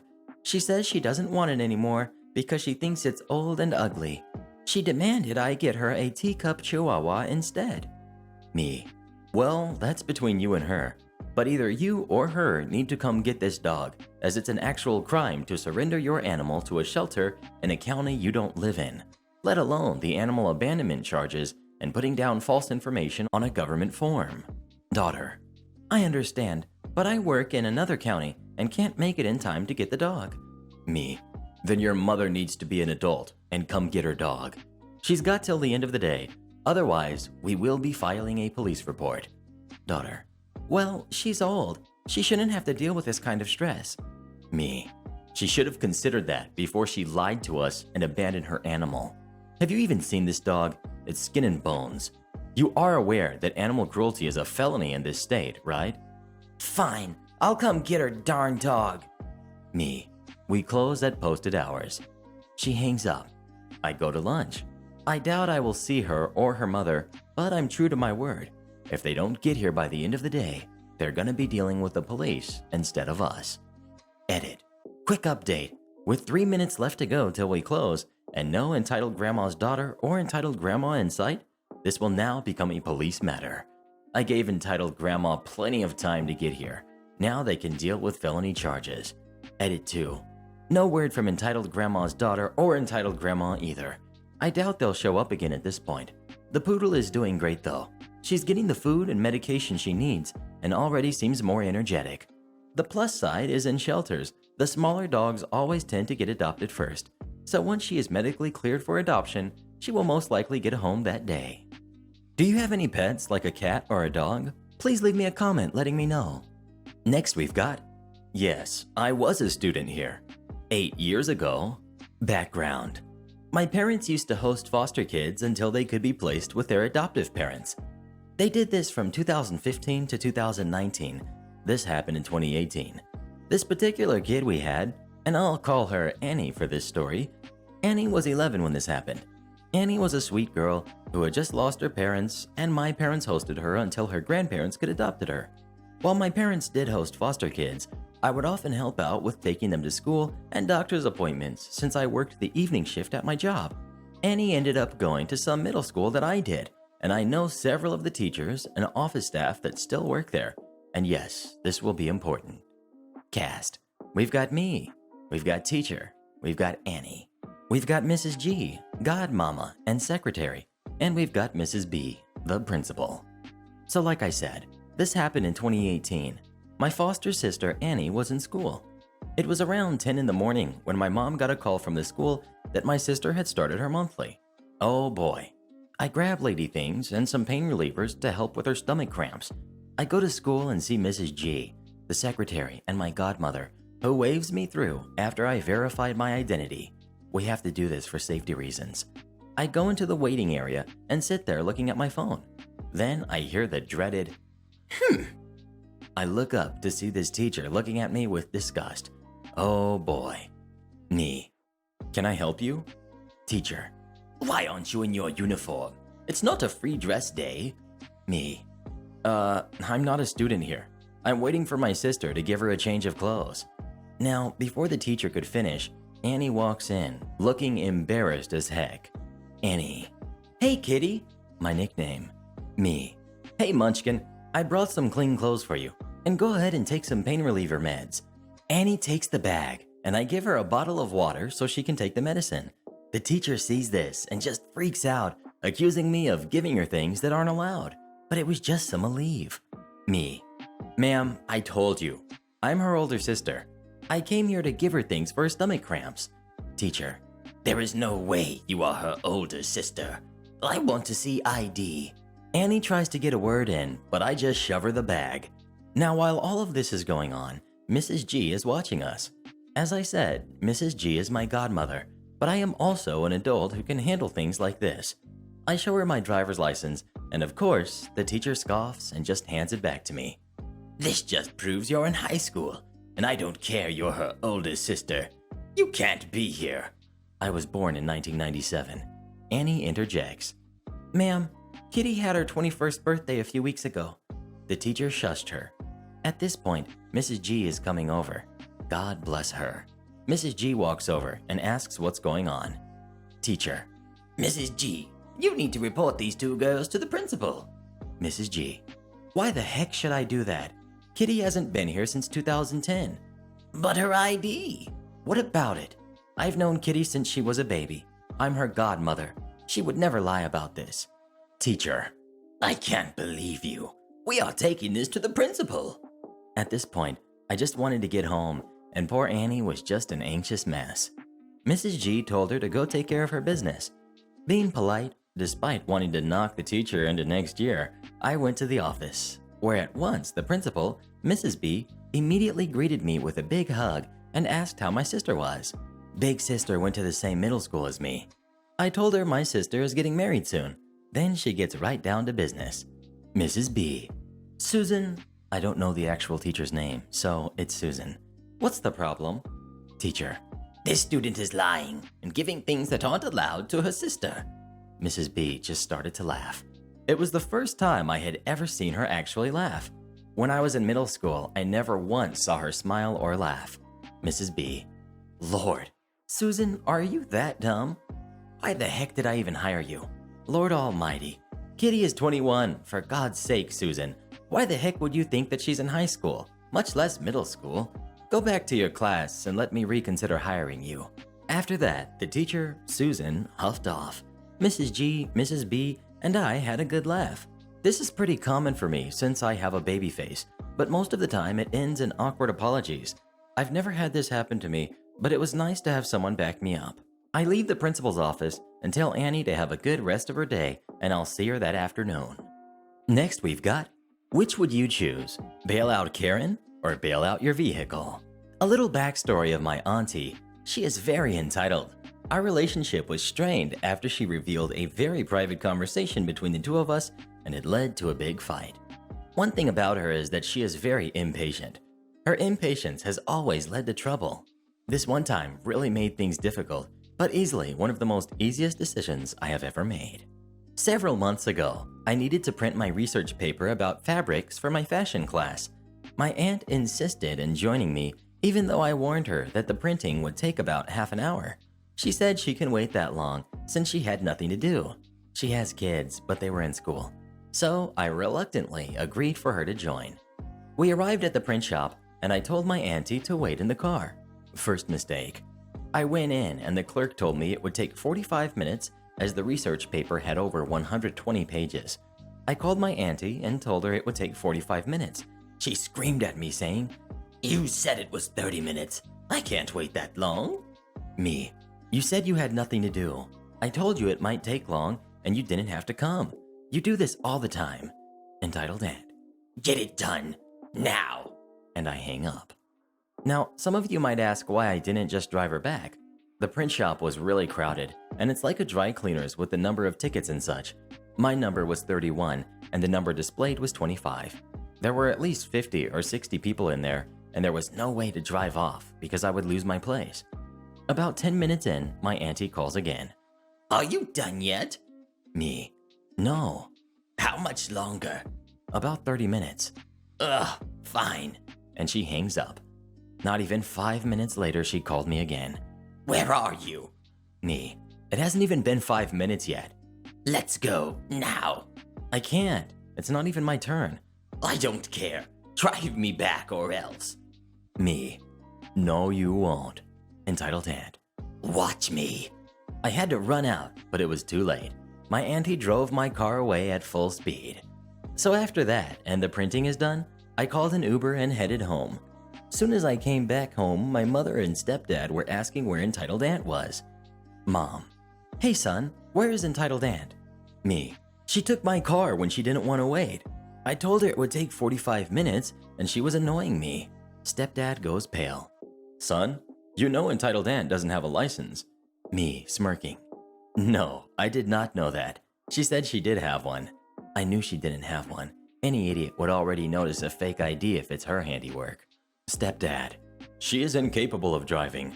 I'm gonna call Uncle and he'll put an APB on Entitled Aunt and your car. I was giggling like a schoolgirl for the rest of the night. The next morning came, and while my stepdad was out running a quick errand, he left his phone. It's not uncommon. He leaves his phone all the time. And I got a call from the police station. Police. Hello, is stepdad available? Me. No, this is his son, OP. Ah, so I take it you own this car then? Me. What? We got a call about an APB put on your car as one of your family members took it, right? It's come to my attention she doesn't hold a driver's license, correct? Me. She said she did. I saw her card. Yes, we saw that. Unfortunately, it's fake. You can bail her out, but you would have to pay undisclosed amount to get her out, as what she did is a federal offense. Me. As for my car, you can pick it up with the payment of less undisclosed amount. Me. Okay, I'll come pick her up. I told my mom what happened and she gave me the money. I went to the police station and Entitled Aunt was there in the cage waiting for me. OP, thank God you're here. Save me. Me. Do you have what I need? Police. Yes, here it is. I paid and left. What did I bail out? Of course, my car. My mom said to let her suffer, so she gave me the money to bail out my car instead of her. She was released a few weeks later, but was given a harsh warning and also not being able to make her license for the next 5 years. She wasn't fined, as she admitted fault. Would you have bailed out your Entitled Aunt or your car instead? Please leave me a comment right now letting me know. Next we've got, destroys his own order, blames me. I don't even know who you are. I work in the bakery at a large chain grocery store. I don't make cakes/cupcakes, but I do hand over orders to customers when they come to pick them up. Like most days, I was by myself, no department manager. This guy comes in and says he's here to pick up an order. Fine. I ask him for his name and he tells me. He ordered 30 rose cupcakes in a full sheet box. I wheel them out to him on our rolling table. He picks them up and drops them into his cart. Just dumps them. He then gets mad and blames me for dropping them. He then starts yelling at me because the cupcakes weren't exactly how he ordered them and that he needed them to be exactly right for his significant other. He insists I took the order, which is weird because the order wasn't in my handwriting. I hadn't been there when he claimed he ordered them, and I had never seen this guy before. And trust me, I'd remember this guy. I show him the order form and he snatches it out of my hands. I'm trying to de-escalate and this guy keeps yelling at me. I casually place my hand on his cart and he jerks the cart away. The most I'm allowed to offer is 50% off, which I do. He wants none of it and refuses to take the cupcakes. At this point, I decide I've had enough and go get the manager on duty. As I walk back with the assistant store director, I fill him in on the customer and warn him that this guy's in a mood. When assistant store director and I get back to my department, customer has the box open and is messing with the cupcakes. Director introduces himself and asks what the problem is. I stand next to the counter with my best poker face on. Customer explains that he ordered them just so, that I took the order, that I dropped them, yada yada. Director offers customer the cupcakes free of charge if he will leave now. Customer refuses, yells at us again, "I'm never coming to this store again," and leaves without the cupcakes. Director and I just look at each other. "Nee, I told you he was something." Director leaves and I wheel the cupcakes back into my department. All the adrenaline I'd been holding back released because I was concerned this guy was going to get violent. I knew some martial arts, but I don't know how I'd fare against an angry fat guy who looks like he works with his hands. All the yelling and snatching things away had put me on edge. Once my hand stopped shaking, I made a note explaining why the cupcakes were still here and went back to work. About 15 minutes later, the phone rings. Guess who it is? Customer. "I want to talk to the bakery manager." Me. "She's not in today, as I told you earlier." "Well, then who the heck did I talk to?" "That would be the director, the store manager." "Let me talk to him." I transfer him. A few minutes later, director pages me to the office. I was a little concerned, but nothing I couldn't explain. Director gestures for me to take a seat. Director. "You're not in trouble. That customer called back and asked if the offer of free cupcakes was still valid. I told him they are not for sale to him at any price, and if he talks to any of us like that again, he will be banned from the store. I'm going to have you write a statement and sign and date it in case he goes to corporate." I did so, and then he wrote his statement on my paper and signed it. We chatted for a few minutes about it, and I went back down. The whole incident was caught on camera, further corroborating our accounts. Nothing ever did happen. I did keep a broomstick within easy reach just in case he came back for vengeance for ruining his whatever, but I never saw him again. I was grateful director is a super chill guy who had my back the whole time. He saw a customer messing with the cupcakes and saw that he was trying to make me look worse. We did everything right. We were calm and polite. He was looking for a fight. I'm just glad it happened to me instead of my more timid coworker who sometimes has my shift. I can take this stuff with a straight face. I don't know how she would have fared. We ended up selling the non-damaged cupcakes individually in the case to get rid of them, so it wasn't a total loss for us. Director got assigned to another store a few months ago, but he's still the best director I have ever had, and he is missed. So Karen, what did you think of today's stories? They were horrible. Horrible? How dare you? These were some of the best we've ever read. Oh, shut up, Mr. Reddit. It's ridiculous what people like myself have to go through. Dealing with stupid people like yourself and your subscribers. Look, Karen, you can say whatever you want about me, but don't you talk about my re-army. Re-army. Most of your viewers aren't even subscribed to your channel. 70% if I'm correct. Well, I can't argue with that. That's true. Most of my viewers don't actually subscribe for some reason. It's because you're stupid, Mr. Reddit. No, I'm not. All right, guys, let's prove Karen wrong by making sure you're subscribed to the channel and turn on notifications. They're not going to listen to you. And if you'd like me, or Karen, What? to record a special message for you, come visit me on Fiverr, link pinned in the comments below. Never. And join as a channel member today, and Karen will give you a special shout out in the next video. Like heck I will.